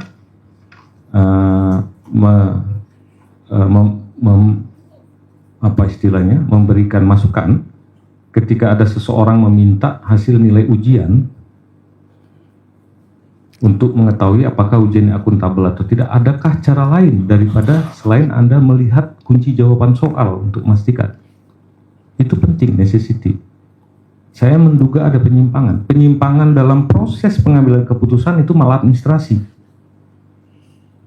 Sepakat. Kami ingin lihat ada maladministrasi. Kalau ada dugaan maladministrasi, jalur Anda ke ombudsman. Tidak perlu ke komisi informasi. Tapi saya ingin mendapatkan informasinya. Yang Anda inginkan kan tujuannya melihat ada maladministrasi atau tidak. Biarkan ombudsman bisa memanggil siapapun penyelenggara pelayanan untuk memastikan ada maladministrasi atau tidak. Once ternyata tidak terbukti ada maladministrasi, ombudsman menyatakan laporan ditutup, tidak ada. Tapi ketika ada maladministrasi, laporan ombudsman itu bisa menjadi bukti bahwa memang sudah terjadi maladministrasi. Dan tempatnya bukan di komisi informasi, kalau menurut saya. Kira-kira begitu. Baik, terima kasih Pak Lamsa. Ya. Anggota ada? Ya. Terima kasih Ketua. Ya. Karena sudah banyak ya Saudara Ahli Pak Alamsyah Saragi yang Ya. pengalamannya memang sudah banyak di pelayanan informasi publik ya. Jadi saya jadiin satu pelayanan publik sama informasi publik, pelayanan informasi publik lah, itulah singkatnya. Saya memulai dari memulainya dari undang-undang dulu, pasal 2 Undang-Undang Keterbukaan Informasi Publik itu ada 4 ayat tuh. Ya. Pasal 2. Ya, dari 4 ayat itu set untuk pemahaman lebih kepada diri saya untuk nanti mengambil suatu sikap terkait pemahaman, penerapan dan maksud dari masing-masing ayat. Ayat 1, ayat 2, ayat 3, ayat 4. Karena dari tadi cerita nih ada yang saya mau tanyain kelanjutannya lagi. Itu Ya. dulu, Pak. Ayat 1, ayat 2 maksudnya? Kalau ayat 1 kan setiap informasi publik sifatnya terbuka. Artinya Ya. pada dasarnya informasi Selain itu yang dikecualikan. kecualikan. Lalu kalau ayat 2 kan informasi publik yang dikecualikan sifatnya ketat dan terbatas.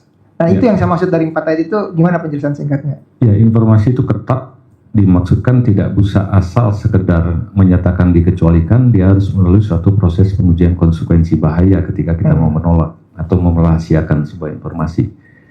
Yang kedua, terbatas.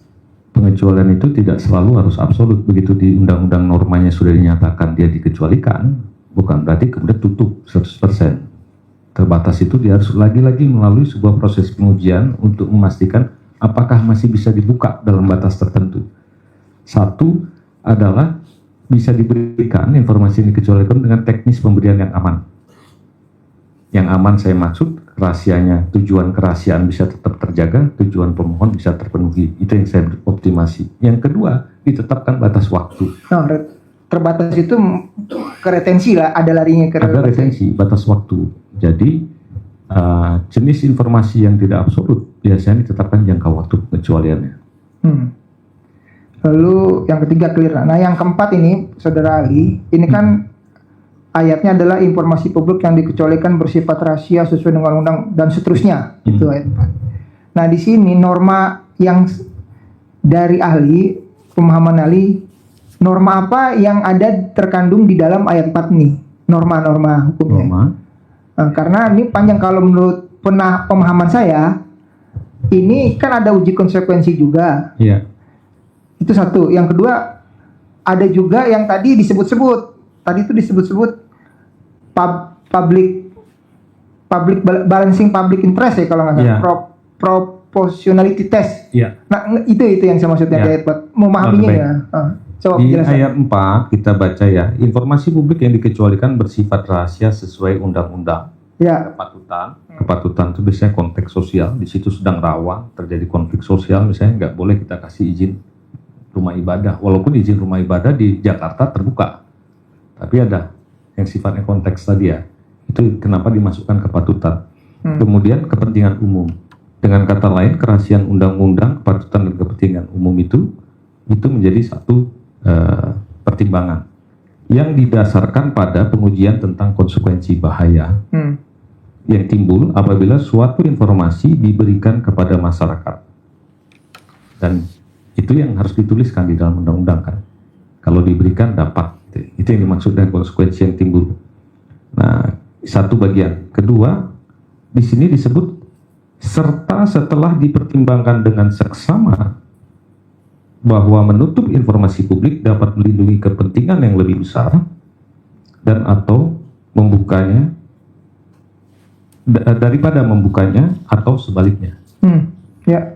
Yang dimaksud dengan frasa bahwa serta setelah dipertimbangkan dengan seksama bahwa menutup informasi publik dapat melindungi kepentingan yang lebih besar daripada membukanya dan atau sebaliknya, itulah yang dimaksud dengan balancing public interest. Itulah azas proportionality. Dalam penerapannya saya tarik ya untuk pemahaman desa di tulisan yang saudara katakan di pasal 11, di pasal 11 di halaman 11 itu kan ada sifat pengecualian informasi, uji konsekuensi yuridis, uji kepentingan publik. Apakah yang dimaksud tadi udah dijelaskan praduga, apa yang dimaksud dengan praduga, apa yang dimaksud dengan semikategori, apa yang mutlak? Apa kalau mutlak memang sudah? Yang ketentuan seperti ini hanya boleh dilakukan ketika bukan yang absolut. Ini tidak perlu dibalance dengan kepentingan publik ketika dia menyangkut informasi pribadi, kecuali tunggu dulu di situ. Artinya kalau yang absolut udah mutlak gitu ya? Ya. Nggak perlu dibalancing. Iya, karena jangka waktu pengecualian aja tidak diatur. Kalau yang lain kan masih diatur. Yang ini itu diatur oleh PP itu jangka kecuali yang G dan H tidak ditetapkan jangka waktu pengecualian. Buat apa dilakukan pengujian konsekuensi? Oke, maksud saya kira-kira begitu. Jadi hati-hati dengan pengecualian yang absolut. Itu it's not subject to be examined, bukan sesuatu yang layak untuk diuji. Gitu. Dia bukan examinate wilayahnya, tapi hanya boleh ketika diperintahkan undang-undang untuk open. Jadi itu yang kita harus waspadai. Kadang-kadang karena tidak pernah dibahas agak detail, orang lupa pasal di situ kan ada yang pasal 17 huruf bukan 17 huruf pasal berapa ya, saya lupa. Di sini ada saya tentang jangka waktu pengecualian. Untuk huruf G dan H tidak ditetapkan jangka waktu pengecualiannya. Itu menunjukkan bahwa dia selamanya. Itu yang dimaksud dengan absolut. Dulu saya sering dikritik oleh orang, tidak ada eksplisit secara absolut. Ya tafsir terhadap undang-undang kan tidak selalu harus teks. Ketika sudah dinyatakan untuk huruf 17 C, G dan H tidak diatur jangka waktu pengecualiannya, berarti selamanya dikecualikan. Itulah absolut. Pasal 17. Iya. Dan itu semua rahasia pribadi. Nanti Oh ya. para pemohon dan termohon juga bisa melihat di Undang-Undang KIP. Ya. Saya di sini ada rasanya di papernya. Jadi cuma saya kalau lupa halaman menyangkut berapa. yang pemaparan ahli Nah, ini. katakan di halaman 11, Ya. yang mutlak itu ya, yang dimaksud itu yang barusan Ya. penekanannya. Di ayat 1 ya. Pengecualian sebagai masuk pasal 17 huruf A, huruf B, huruf C, huruf D, huruf E, huruf F tidak bersifat permanen. Ya, Berarti itu sampai F. Sampai G dan H tidak. Berarti G dan H itu ya. Nah, di dalam halaman 11 itu yang G dan H itu ungkapan isi akta otentik itu ya, yang halaman 11. Ya. Halaman 11. Itu yang dimaksud ya, buat pemahaman diri saya biar yakin gitu maksudnya. Betul. Yang halaman 11 yang Nah, yang kolom itu kan ada mutlak-mutlak, ada yang praduga-praduga. iya. Berarti yang tadi pasal 17 yang mutlak itu yang tadi kan, yang G sama H itu yang Di dimaksud. H itu. Makanya di G dan H itu di sini tidak perlu ada uji kepentingan publik. Tidak. Artinya dia mutlak. Iya, hanya boleh kalau undang-undang memerintahkan boleh dibuka. Hati-hati. Kalau toh mau membukanya dengan secara khusus, itu wilayahnya bukan di Komisi Informasi. Wilayahnya di institusi yang mengenai perlindungan data pribadi. Teknisnya rumit gitu ya. Nah, saya mungkin tidak tepat saya bicara itu di Ya, sini ya, bicara panjang, tapi dia mengikuti rezim undang-undang perlindungan data pribadi. Kecuali di undang-undang tertentu menyatakan boleh dibuka. Misalnya untuk penegakan hukum, di undang-undang tertentu dinyatakan boleh dibuka. Ya buka hanya untuk kepentingan penegakan hukum. Di undang-undang keterbukaan informasi cuma 2. Data pribadi itu boleh dibuka. 1 kalau subjek data memberikan persetujuan tertulis. Kalau tidak ada persetujuan tertulis, cek kalau dia terkait dengan posisi jabatan seorang dalam jabatan publik. Posisi seorang dalam jabatan. Di luar itu tidak bisa. Don't try. Wilayahnya berbeda. Kira-kira begitu. Artinya sekali lagi saya tanya nih ahli ya. Kalau seseorang dalam rangka tadi sih udah ditanya, cuman buat pemahaman saya Iya. masih dalam kategori masih sedang on gitu ya, Iya. dalam posisi menjabat kayak kita gini lah gitu atau Iya. menjabat lah gitu. Iya. Itu posisi rahasia huruf G dan huruf H itu posisinya mutlak gitu, tidak dapat diberikan. Itu tidak bisa diberikan sepanjang tidak terkait dengan posisi dalam jabatan publik. Cara memahaminya begitu mungkin majelis, kalau saya berpendapat ya. Jadi ketika saya menjabat, orang minta nomor telepon pribadi saya, nggak ada relevansi dengan jabatan publik, tetap tidak boleh dikasih. Kira-kira gitu kan, tidak semua informasi pribadi kita itu memiliki relevansi dalam jabatan publik. Yang tadi Saya ada- bertanya rumah dinas menteri harus dikasih. Tapi saya bertanya kepada seorang kepala dinas yang tinggal di rumah pribadi. Masa saya kasih? Gak ada relevansi rumah pribadi dia dengan jabatan publik. Nah itu dulu yang harus dicek. Makanya di paper saya, cek relevansi itu penting ketika mau melakukan. Oke. Oke. Saya rasa cukup dari saya karena Ya. udah. Baik. Kami persilakan para pihak, kita mulai dari pemohon saja dulu. Baik. Ada yang perlu didalami dari ahli. Silakan. Baik, terima kasih majelis.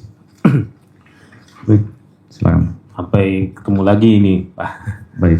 Jadi saya perlu disclaimer juga bahwa beberapa kali kami satu ini mungkin acara di stasiun TV dengan Pak Alamsyah, Oh ya. dan kebetulan memang kami disclaimer bahwa kami tidak ada hubungan selain itu ya.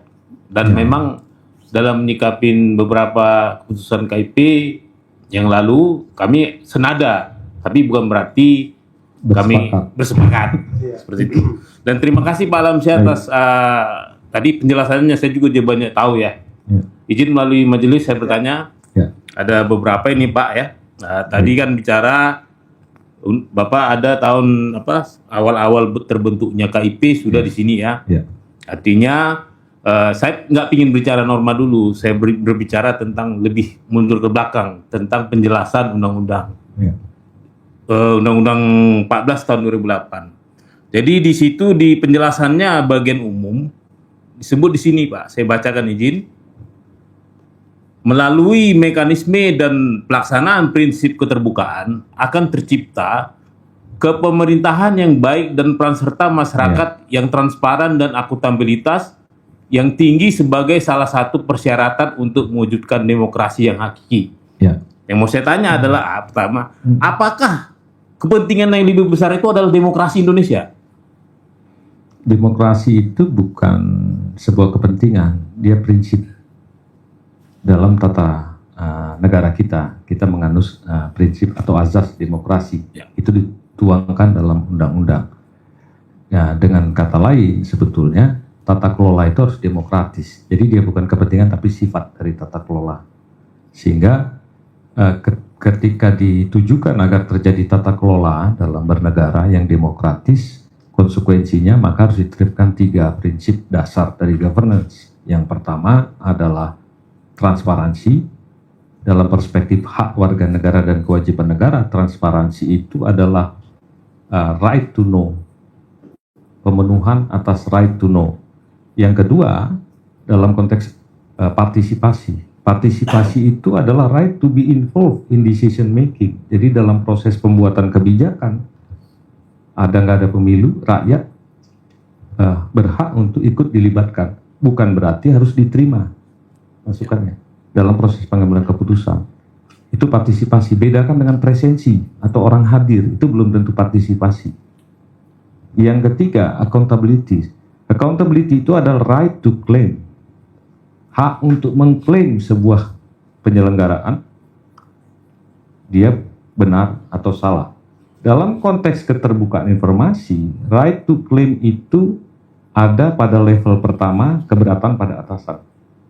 Right to claim kedua hari ini di Komisi Informasi. Ketika terjadi perselisihan, menurut saya terbuka, menurut saya itu yang tertutup. Bisakah saya memastikan klaim saya ini benar? Diujinya di Komisi Informasi. Ketika menyangkut pelayanan publik, diujinya di mana? Ada maladministrasi atau tidak? Diujinya di Ombudsman.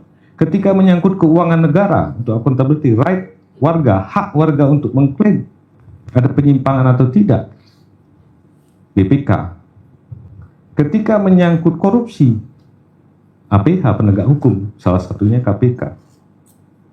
Jadi 3 hal itu menjadi prinsip dari satu tatanan yang demokratis. Harus ada partisipasi dijamin, hak untuk tahu dijamin, dan kemudian accountability. Maka negara berkewajiban menyediakan institusi yang berwenang untuk menyelenggarakan, memutuskan klaim itu. Kedua, personel yang kompeten, dalam hal ini majelis, PPID, gitu untuk pelayanan. Dan tentunya yang terakhir adalah mekanisme dan prosedur. Itu yang dimaksud. Jadi, menurut saya itu adalah sebuah prinsip, bukan sebuah kepentingan. Baik, Terima kasih. Sangat mencerahkan. Nah, pertanyaan selanjutnya Pak Ali, bahwa disebutkan pada prinsipnya keterbukaan informasi publik itu adalah harus ya. Tapi dilakukan namanya keterbatasan pengecualian yang sifat terbatas dan ketat. Nah, pertanyaan saya adalah tolong alih terangkan bahayanya ketertutupan informasi publik terhadap demokrasi negara kita yang berbentuk republik ini jika dibalik nih. Keterbukaan informasi itu justru yang dikatakan terbatas dan ketat. Dibalik nih, bagaimana yang terjadi terhadap demokrasi kita? Saya agak susah ya membayangkannya kalau pertanyaan, kalau itu dibalik, karena doktrinnya kan justru pengecualiannya yang harus ketat dan terbatas. Kenapa dia harus ketat dan terbatas? Karena sebuah kebebasan atau keterbukaan itu harus proporsional. Proporsional itulah yang menyebabkan harus ada proportionality test yang saya sebut tadi. Tidak mungkin sebuah akses informasi itu kemudian diberikan ketika merugikan pihak-pihak lain. Dalam hak asasi kan begitu ya, ada sifat asas proporsional. Tapi kalau tadi bagaimana kalau dibalik, saya agak susah, mungkin saya tidak punya kompetensi karena itu namanya asumsi. Sementara saya kan diundang sebagai ahli, bukan untuk mencek sebuah asumsi atau sebuah dugaan. Saya akan menjawab sepanjang sebatas keahlian saya. Kalau berdiskusi santai boleh, tapi karena di dalam persidangan harus begitu. Baik, Saudara Ali. Yang kedua, ini kan putusan KIP beberapa kali kita memang sepertinya senada ya di beberapa media, Pak Ali. Putusan KIP 074 khususnya ya, dan KPU kemarin menyatakan tak banding. Ini bagus ya. Itu tidak relevan untuk ditanyakan dalam persidangan ini. Baik, maksud saya begini Pak. Izinnya mungkin bisa nanti majelis mengingatkan. Pertanyaan saya, apakah Kalau berkaitan dengan putusan yang sudah pernah dikeluarkan oleh Komisi Informasi, maka tidak dapat dipertanyakan dalam ruang persidangan ini. baik, maksud saya gini majelis. Iya, kalau saya ingatkan itu. Iya, baik. Jadi kalau berkaitan dengan itu Di sidangnya ada mekanisme lain dari simpulannya. Nah, itu kan terkait itu ya. Apakah ijazah, kalau ijazah presiden saja, Anda tidak, ini bukan persoalan dengan ijazah. keterbukaan informasi publik? Ya kan, pokok akul tidak berkaitan dengan ijazah. Ya kan, seperti juga permohonan saudara. Jadi fokus saja pada pertanyaan persoalan aku. Saya kan meminta ini, majelis, meminta dokumen, salah satunya adalah surat keterangan kesetaraan ijazah wakil presiden kita. betul. Nah, sementara ijazah presiden saja sudah dinyatakan terbuka. Tidak, Anda jangan menggiring ahli terhadap hal yang sudah pernah disampaikan oleh majelis komisioner. Baik. Karena itu nanti menjadi saling karut persidangannya. Sepanjang berkaitan dengan, mohon maaf majelis, sepanjang berkaitan dengan keahlian saya yang menyangkut Majelis dasar-dasar memutuskan, pengecualian majelis memutuskan pokok perkara yang sudah pernah diputuskan oleh majelis tidak dalam ruangan ini untuk Betul. dibahas. Ya. Jadi majelis tidak mengizinkan untuk pertanyaan yang ke arah sana. Silakan lanjutkan. Oke, berarti saya skip tentang subjeknya ya. Ya. Pertanyaannya gini, yang berikutnya, apakah ada peraturan Komisi Informasi yang mengatur rambu-rambu pasal 15 terkait pengecualian bagi penelitian pada Undang-Undang PDP? Kalau hal tersebut bisa dilihat di peraturan Komisi Informasi tentang standar layanan informasi. Jadi tidak ada secara eksplisit menyatakan pengecualian hal tersebut sepanjang yang saya baca di dalam peraturan berkaitan. Tapi pengecualian berdasarkan PDP diakomodir di undang-undang, bahwa Undang-Undang Keterbukaan Informasi mengakomodir pengecualian berdasarkan undang-undang lain, itu pasal 17 huruf J. Jadi cara membacanya tidak tekstual, tapi bahwa pengecualian berdasarkan undang-undang lain itu relevan dengan Undang-Undang KIP, karena Undang-Undang KIP juga mengakomodir pengecualian berdasarkan undang-undang lain. Kira-kira begitu. Baik. Terus apakah badan publik, katakanlah termohon, berhak mengatur mekanisme syarat-syarat keterbukaan informasi publik, cara memperoleh keterbukaan informasi publik di luar dari yang diatur oleh Perki? Badan publik boleh menurunkan satu aturan lebih operasional, karena peraturan Komisi Informasi itu tentang standar layanan informasi publik, maka SOP lebih detail boleh diturunkan oleh badan publik dengan mengacu kepada Perki. Satu ya. Yang kemudian kedua, dalam mengatur hal tersebut tentunya dasar hukumnya juga tetap mempertimbangkan tentang tata kelola atau undang-undang lain yang berkaitan dengan penyelenggaraan badan publik tersebut. Baik. Saya langsung aja ya. Ya. Dalam hal ini saya belum tahu apakah sudah ada peraturannya, tapi beberapa sidang termohon menyebut masalah dia butuh semacam mengakses motif saya dalam meneliti, tapi beliau belum, saya memperhatikan tidak ada peraturan dari menteri yang dipublikasikan yang terdaftar di Kumham. Tapi nggak apa-apa, ini ke depannya. Pertanyaan saya, kalau mereka memang bisa buat, berarti kan mereka harus mempublikasikan dulu di persetujuan dengan Komisi Informasi ya, baru supaya publik tahu. Saya bantu pertanyaannya, ya kan ya. Tadi sebenarnya sudah agak saya arahkan. Salah satu hak dari pemohon itu adalah pemohon informasi dapat mengajukan permohonan dengan alasan, itu undang-undang. Ya. Harus ada alasannya. Tadi Majelis sudah bertanya, ketika seorang peneliti mengajukan permohonan, ya kan ya, apakah seorang peneliti itu juga harus menjelaskan kerangka acuannya, maksud dan tujuan penelitiannya? Tadi ahli sudah memberi penjelasan terkait hal tersebut, gitu ya. Karena normanya itu dalam permohonan harus ada alasan. Pertanyaannya, apakah alasan itu harus diperdalam sedemikian rupa, ya kan, sehingga menjadi pertimbangan buat badan publik untuk menolak dan atau menerima? Begitu pertanyaannya. Silakan ahli. Baik, sepanjang informasi itu sifatnya terbuka, alasan tidak dipentingkan. Apalagi informasi terbuka yang sifatnya proaktif disclosure. Proaktif disclosure itu yang menyebabkan lahirnya istilah bahwa keterbukaan informasi adalah oksigen demokrasi. Oksigen itu artinya kita hirup. Jadi tidak perlu seseorang bertanya, Alam Shah, mengapa Anda menghirup oksigen? Ya mati saya nggak hirup oksigen. Alasan tidak penting. Dia ada informasi yang begitu ada di public domain. Tapi informasi yang dikecualikan ketika orang ingin mengakses informasi yang dikecualikan, karena masih boleh, untuk itu dilakukan pengujian konsekuensi, maka mulai dari legal standingnya, mulai dari tujuannya, itu harus didalami oleh badan publik. Kenapa? Kalau dia tidak mendalami, dia tidak bisa melakukan praktik balancing tadi. Kira-kira tidak bisa melakukan optimasi. Ya, jadi yang dimaksudkan permohonan itulah setiap pemohon. Jadi kalau berkaitan dengan informasi yang terbuka wajib berkala itu nggak ada alasan.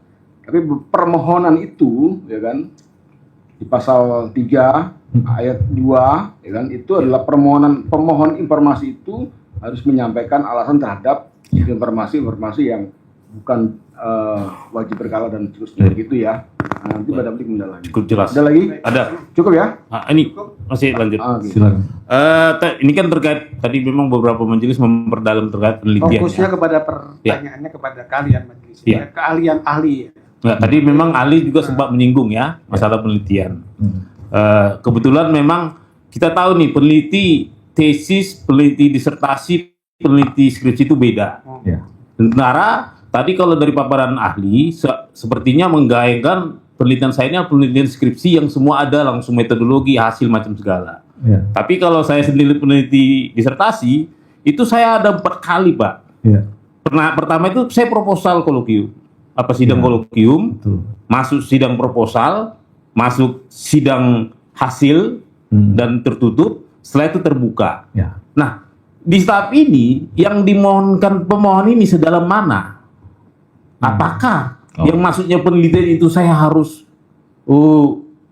sementara ini kan dalam rangka mencari data, rasanya tidak fair kalau ditanya sampai mendalam. Sementara saya justru bertanya ini untuk cari data untuk penelitian. Ya, pertanyaan Anda kepada ahli ini berkaitan nggak dengan keahlian ahli? Begitu. Ya, kalau tidak, ya ahli bisa skip. Lanjut pada pertanyaan selanjutnya. Saya begitu. Berkaitan dengan tujuan mengakses atau keterbukaan informasi dengan kerangka penelitian, yang dimaksud bukanlah sebuah penelitian akademik untuk mendapatkan gelar tertentu, tapi right to know itu di dalamnya juga hak atas pengetahuan, itu dijamin. Jadi kalau kita ingin menganalisis sesuatu, melakukan penelitian, namanya kaidah penelitian itu yang paling standar adalah kerangkanya harus ada, dan itu dikomunikasikan. Tidak perlu sampai proposal yang sangat rumit, apalagi hasilnya sampai melalui tahap-tahap pengujian, sidang, dan lain-lain. Rasanya bukan itu yang dimaksud. Nah, Seringkali orang menyatakan penelitian, tapi kadang-kadang tidak menyertakan kerangka penelitiannya secara umum, sehingga menurut saya dalam hal ini wajar kalau badan publik mempertanyakannya, dan itu tidak berarti berusaha untuk memberikan informasi semata-mata agar layanan informasinya semakin efektif. Kira-kira begitu. Baik, yang terakhir ini majelis, ini menarik nih, terkait pasal 17 Undang-Undang KIP huruf H angka 4 itu disebutkan hasil-hasil evaluasi sehubungan dengan kapabilitas, intelektualitas dan rekomendasi kemampuan seseorang. Baik. Ini kan yang dikecualikan. Ya. Yang dimaksud hasil-hasil ini kira-kira kuantitatif atau kualitatif, atau misalnya begini, atau langsung case-nya aja. Saya kan meminta apa yang diuji, dan saya tidak meminta hasil ujinya. Kira-kira yang dimaksud hasil-hasil ini yang mana? Apakah item yang saya uji atau hasil ujinya? Item yang diuji maksudnya, kalau saya boleh tahu. Jadi begini, mungkin nanti tolong, apakah yang dimaksud adalah kapabilitas tadi itu, apakah dokumen-dokumen yang menunjukkan status atau kapabilitas seseorang yang dimaksud, yang dimohonkan? Mungkin saya terangkan Ya. bahwa saya meminta hasil-hasil semacam apa ya, hasil evaluasi ya, sehingga Kementerian Pendidikan dan Kebudayaan bisa mengeluarkan surat keterangan setara. Baik. Sementara saya kan nggak meminta nilai-nilainya. Ya. Ada 10 item yang dievaluasi mereka. Keberatan yang mulia, Tidak usah mohon masuk sudah ke pokok masuk perkara ke ya. pokok Jadi jadi kita tidak menggiring ya ahli untuk menjawab dalam Betul. hal pokok perkara ya. Terima kasih yang mulia, karena pemohon ini Iya, beberapa kali baik. dia menyinggung ini yang mulia. Oke ya, jadi kita arahkan kembali. Sebenarnya tadi ada pertanyaan majelis yang sebelumnya tadi berkaitan dengan penjelasan dari ahli Iya. ya tentang status Iya. dari sebuah informasi, Iya. ya kan? Nah, apakah kemudian hak publik ini hanya berkaitan dengan statusnya saja atau latar belakang daripada lahirnya sebuah status itu? Baik, gitu? kita akan lihat, kita kembali ke badan publik. Badan publik itu punya satu prosedur yang ditempuh dalam mengeluarkan keputusan-keputusan. Saya skip, tidak ada kaitannya hanya soal kapabilitas, bahkan banyak sekali keputusan di sana ya. Maka tata cara dalam memutuskan itu adalah sebuah informasi publik. Ya. Kalau orang bertanya tentang bagaimana cara sebuah keputusan itu keluar, apa kriterianya, bisa. Tapi hasil dalam proses itu, ketika dia tidak ada relevansi dengan informasi yang dikecualikan, boleh. Tapi kalau dia memiliki relevansi dengan informasi dikecualikan, maka dia harus dilihat, dia pengecualian absolut atau tidak. Kalau dia tidak absolut, harus dilakukan pengujian konsekuensi sampai pada uji kepentingan publik. Tapi kalau dia menyangkut kerahasiaan pribadi yang sifatnya absolut atau kerahasiaan aset seseorang, privasi seseorang yang sifatnya absolut, maka tidak bisa dilakukan pengujian konsekuensi bahaya sesuai dengan tahapan yang sudah saya sebutkan tadi. Hanya bisa diungkap apabila memang diperbolehkan oleh undang-undang atau bahkan mungkin diperintahkan oleh undang-undang tertentu. Itu saja yang bisa saya jelaskan. Baik, Cukup, pemohon? cukup dari Ya. pemohon. Baik, kita lanjutkan termohon. Ada yang saudara mau dalami? Makasih yang mulia. Baik. Terima kasih Pak Alamsyah. Ya. Pak, tadi Bapak menyampaikan terkait dengan uji konsekuensi, itu kan si pemohon harus ada urgensi dan relevansi terhadap. Agak mendekat ya Pak ya, karena ini direkam. Iya, terima kasih. Bapak Alamsyah menyampaikan bahwa dalam ya, silakan Pak. Iya, agak Dalam- bergeser boleh? Ya, Kalau kurang nyaman di sini Pak, saya mau maju atau di Ya. mundur silakan. Karena saya juga akan ada dalam posisi yang sama kalau di asli. bisa lihat. Silakan. Ya, silakan. Ya, mohon maaf kita beri. sekali. Ya, silakan.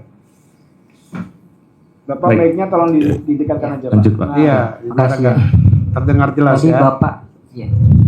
Ya. Tadi Bapak menyampaikan bahwa pemohon dalam menyampaikan suatu untuk dapat dibuka atau tertutup, dia menyampaikan suatu alasan kenapa dia meminta. Jadi meminta ini kan harus ada agensi dan relevansinya terhadap permintaan si pemohon ya Pak ya. berarti kan tadi mungkin sudah disampaikan oleh majelis dengan Bapak. Kami hanya meminta bahwa ini benar apa tidak apa sebagaimana. Oke. Jadi Bapak menyampaikan bahwa si pemohon coba dekat ngomong. bahwa si pemohon ini Nah. ini kan menyampaikan tujuan terkait dengan penelitian. Ya. Misalnya terkait Ya. dengan penelitian berarti harus ada proposal maupun semacam kerangka penelitian itu Pak ya, Ya. seperti itu ya. Ya. Berarti dalam proposal maupun kerangka penelitian harus disampaikan ke kita dan kita melihat baru kita bisa melihat melakukan uji konsekuensi terhadap itu ya Pak. Ya, saya akan pertegas lagi ya, bukan kewajiban harus menunjukkan Ya. bab 1, tapi dalam konteks ketika orang menyatakan penelitian, maka sudah sepatutnya dia menunjukkan kerangkanya. Ya. Penelitian. Tujuannya untuk apa? Bukan untuk mensortir, bukan untuk menghambat. Tujuannya agar PPID mengerti apa yang dia maksud dan bisa memastikan bahwa tujuannya itu relevan dan sesuai dengan dijamin oleh undang-undang, tujuan yang sah. Jadi tidak serta-merta kalau orang kemudian meminta satu informasi selalu harus penelitian. Boleh jadi dia tidak perlu ada penelitian juga. Saya ingin tahu boleh juga. Tapi kenapa harus ada kerangka itu? Semata-mata agar efektif pelayanan itu.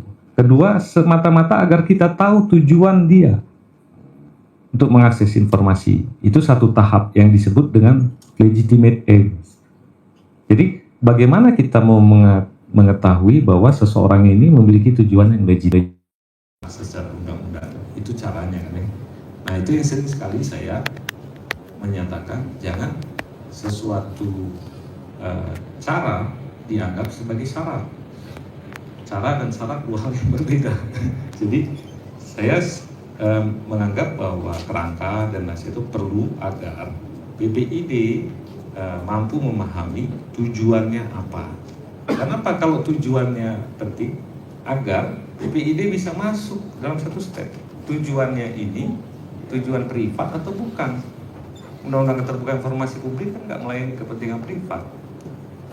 Kalau tujuannya untuk penelitian sama publik, itu tujuan yang dijamin. Oke, lantas tujuannya apa? Apakah tujuannya ini hanya bisa dipenuhi ketika kita hanya bisa tercapai kalau kita memberikan informasi kepada pemohon, atau ada cara lain? Itu step yang berikut yang disebut necessity test. Nah, kalau ada cara lain, karena ini adalah informasi yang dikecualikan, stop batas itu uji konsekuensinya, tolak, sarankan pemohon untuk menempuh cara lain. Tapi kalau tidak ada cara lain, maka masuk ke step berikutnya. Apa step berikutnya? Proportionality test. Tujuannya apa? Supaya kerahasiaan yang diminta oleh undang-undang tetap bisa kita jaga, kepentingan atau tujuan yang pemohonan itu bisa terpenuhi, maka putuskan teknik pemberian informasi yang paling optimal. Macam-macam caranya, bukan di sini tempat untuk kita menjelaskan, karena itu bagian dari big tech panjang. Nanti mungkin bisa tanya ke tenaga-tenaga ahli di Komisi Informasi yang mereka mengerti itu. Kalau saya menjelaskan itu terlalu jauh kita. Kira-kira begitu. Nanti kalau sudah, ini asumsi, kalau sudah dicari caranya juga tidak terpenuhi, tidak bisa caranya, teknologi belum mampu, cara yang aman tadi, maka caranya apa? Cek lagi berikut. Ini kalau saya tahan, mati nggak? Atau bisa terjadi bencana nggak? Kalau itu bisa terjadi untuk PPID, ini pendapat saya sarankan segera beritahu atasan, ini keputusan bukan di saya, tapi ini ada bahaya. Kalau Bapak bilang buka, saya akan berikan. Iya, ada urgensi yang tadi. Karena yang saya bilang konsekuensialis. Kalau dia bisa mati gara-gara nggak kita buka, nggak ada gunanya pengecualian di undang-undang itu. Orang dia niatnya baik, kok malah bisa membunuh orang, kan nggak mungkin. Nah kemudian kalau atasan takut, gampang. Oke, kalau gitu kemudian segera sarankan pada yang bersangkutan, silakan daftarkan ke Komisi Informasi. Kalau perlu minta cepat supaya bisa prosesnya diputuskan di Komisi Informasi agar kami tidak dianggap melanggar hukum. Kira-kira begitu proses di Badan Publik. Mohon maaf kalau saya agak terlalu jauh ya masuk sampai ke prosedur. Terima kasih. Lanjut. Terima kasih. Cukup Pak, mungkin Cukup? dari teman Yang lain masih ada? Iya, silakan. Baik, terima kasih. Terima kasih Pak Lamsah sebagai saksi ahli. Ini luar biasa ini kalau saya melihat ini kedalaman dan keluasan pengetahuan Bapak, kami sebagai pelaksana PPID Pak ya merasa tercerahkan juga. Nah mungkin terkait dengan kasus ini mungkin kami ingin mendalami Pak tentang prinsip-prinsip yang tadi Bapak sampaikan, pertama tentang humanitarian test, ada necessity dan ada proportional test, Iya. gitu ya, atau balancing Public public interest gitu ya. Nah saya pengen yang kami lakukan sebenarnya ini memenuhi prinsip-prinsip kehati-hatian kami sebagai penyelenggara atau badan publik begitu Pak ya. Nah mungkin kami sampaikan apa yang dimintakan, kami kan membuat layanan berbasis internet Pak ya. Sedangkan undang-undang itu dibentuk sebelum lahirnya layanan elektronik begitu. Nah kembali ke necessity Pak, tentang diperlukan betul apakah tidak ada cara lain begitu ya. Iya. Ketika misalnya ada si pemohon ya, kemudian dia membutuhkan data A dan B dan seterusnya begitu. Kemudian mungkin kami melihat bahwa si pemohon ini sudah terpenuhi begitu apa yang dia inginkan ya. Nah apakah bisa kita tidak perlu menindaklanjuti apa yang dia mintakan begitu? Ya, yang kalau kemudian untuk necessity tadi kan untuk mencek cara lain berbeda. Jadi apakah ada cara lain yang bisa dia tempuh supaya dia bisa mendapatkan tujuan? Misalnya kalau dia mau ngomong saya mau melihat informasi tentang amal administrasi atau ombudsman, gitu misalnya. Tentang hal yang lain nanti ke institusi yang lain. Tapi kalau ternyata nggak ada cara lain dan satu-satunya dia harus mendapatkan informasi dari kita, gitu, dari badan publik misalnya, maka kalau kita merasa harusnya sudah cukup, boleh juga dia merasakan belum cukup. Maka buatlah pertimbangan tertulis. Pada dasarnya menurut kami tujuan itu sudah bisa ditemui, makanya butuh kerangka tadi supaya ada acuan. Pertanyaan berikutnya, ketika kita sudah menolak dengan cara membuat pertimbangan tertulis, pemohon masih belum puas, nggak ada masalah. Orang mau mendaftarkan sengketa ke Komisi Informasi, di situ kan nanti akan diuji. Tapi pengelola badan publik sudah melakukan segala sesuatu dengan proper, secara maksimum. Kalau informasinya oleh majelis dipandang informasi yang terbuka, nggak ada masalah juga. Mungkin majelis melakukan mediasi, nggak perlu rumit-rumit panjang sampai harus ini ya berkali-kali memanggil ahli, lama-lama saya capek nanti dipanggil-panggil. Sorry maaf, ini persidangan. Saya kebiasaan agak bercanda. Di dalam konteks ini semua kan boleh melakukan, tapi yang paling penting bagi badan publik semua pertimbangannya terus dibikin tertulis, itu bagian dari akuntabilitas, sehingga pemohon juga memiliki bahan dari pertimbangan untuk dibacakan. Kira-kira begitu. Ya. Satu lagi. Ya, terkait dengan akuntabilitas, Pak ya, ada transparansi akuntabilitas dan Bapak sebutkan sebagai oksigennya demokrasi begitu ya. Mungkin pertanyaan selanjutnya Pak, terkait dengan ini masih terkait dengan relevansi keterbukaan informasi publik ya. Menurut pandangan Bapak ini badan publik mana Pak yang berwenang untuk memberikan informasi yang dimaksud? Nah misalkan tadi Bapak ya terkait dengan pasal 18 tadi. Ya. Misalkan untuk clearnya begini Pak, misalkan tadi Bapak menganalogikan Bapak sebagai pejabat di mana ombudsman gitu ya. Kemudian saya minta CV Bapak. Nah, atau riwayat kesehatan atau surat kesehatan. Apakah saya minta datangnya ke panitia seleksi yang tadi Bapak sampaikan, ataukah saya mintanya ke rumah sakit yang mengeluarkan surat keterangan sehat tadi misalnya? Saya kira tadi pertanyaan itu kan sudah dijawab tadi. Sudah dijawab ya. Iya. Jadi majelis juga sudah berjawab. Iya. Saya kira nggak perlu dijawab lagi karena udah Iya. dijelaskan ya, biar nggak Betul. ulang lagi begitu. Baik. Baik, masih ada? Termohon? Cukup ya? Cukup. Baik. Baik, majelis. Saya terima kasih. Mudah-mudahan. Iya, terima kasih. Lagi dan sebelum itu saya izin ke majelis untuk menyampaikan saya. Pertama saya lagi-lagi maksud saya ini sebetulnya saya agak berpikir panjang untuk hadir jadi ahli di sini, tapi sesuai dengan kriteria saya mumpung di sini juga ada media dan lain sebagainya, walaupun saya pernah mungkin bertemu semata-mata saya karena diminta majelis, bukan diminta oleh para pihak yang tertentu, dan semata-mata lebih untuk menjaga fairness dari semua pihak dan agar proses persidangan bisa berjalan secara adil. Terima kasih. Baik, terima kasih Pak Alamsyah, sudah sangat mencerahkan ya. Dan memang sengaja dipanggil oleh majelis untuk memberikan penjelasan ya, kepada kita semua tentunya, kepada para pihak, pada majelis, sehingga nanti pertimbangan majelis untuk mengambil putusan dalam sidang sengketa ini objektif dan profesional, tentunya itu yang kita harapkan.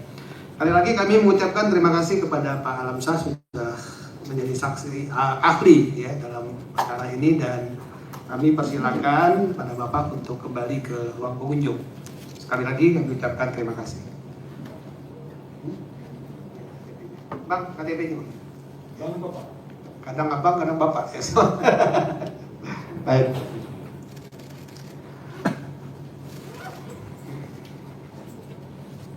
Terima kasih Pak.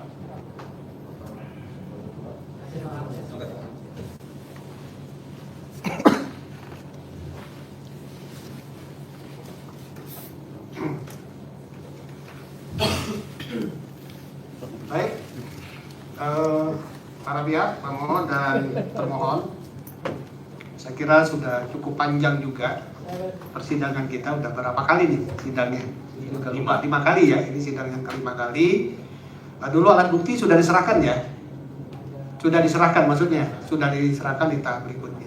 Ada perbaikan.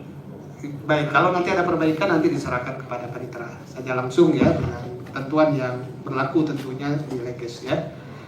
Dan selanjutnya kami persilakan kepada para pihak untuk menyampaikan kesimpulan dari persidangan kita selama 5 kali ini, dan tentu agenda kita berikutnya itu adalah pembacaan putusan ya. Jadi tidak ada lagi sidang, dan kalau masih ada alat bukti tambahan yang ingin disampaikan silakan langsung disampaikan kepada ketua. Untuk kesimpulan 1 minggu cukup para pihak?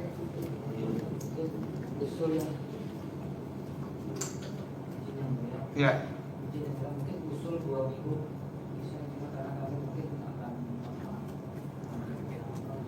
Baik, pokoknya silakan disampaikan, nanti panitera yang akan mengatur untuk jadwal berikutnya ya, setelah para pihak menyampaikan kesimpulan. Semakin cepat tentu semakin baik. Jadi biar putusan ini segera kita agendakan untuk kita bacakan.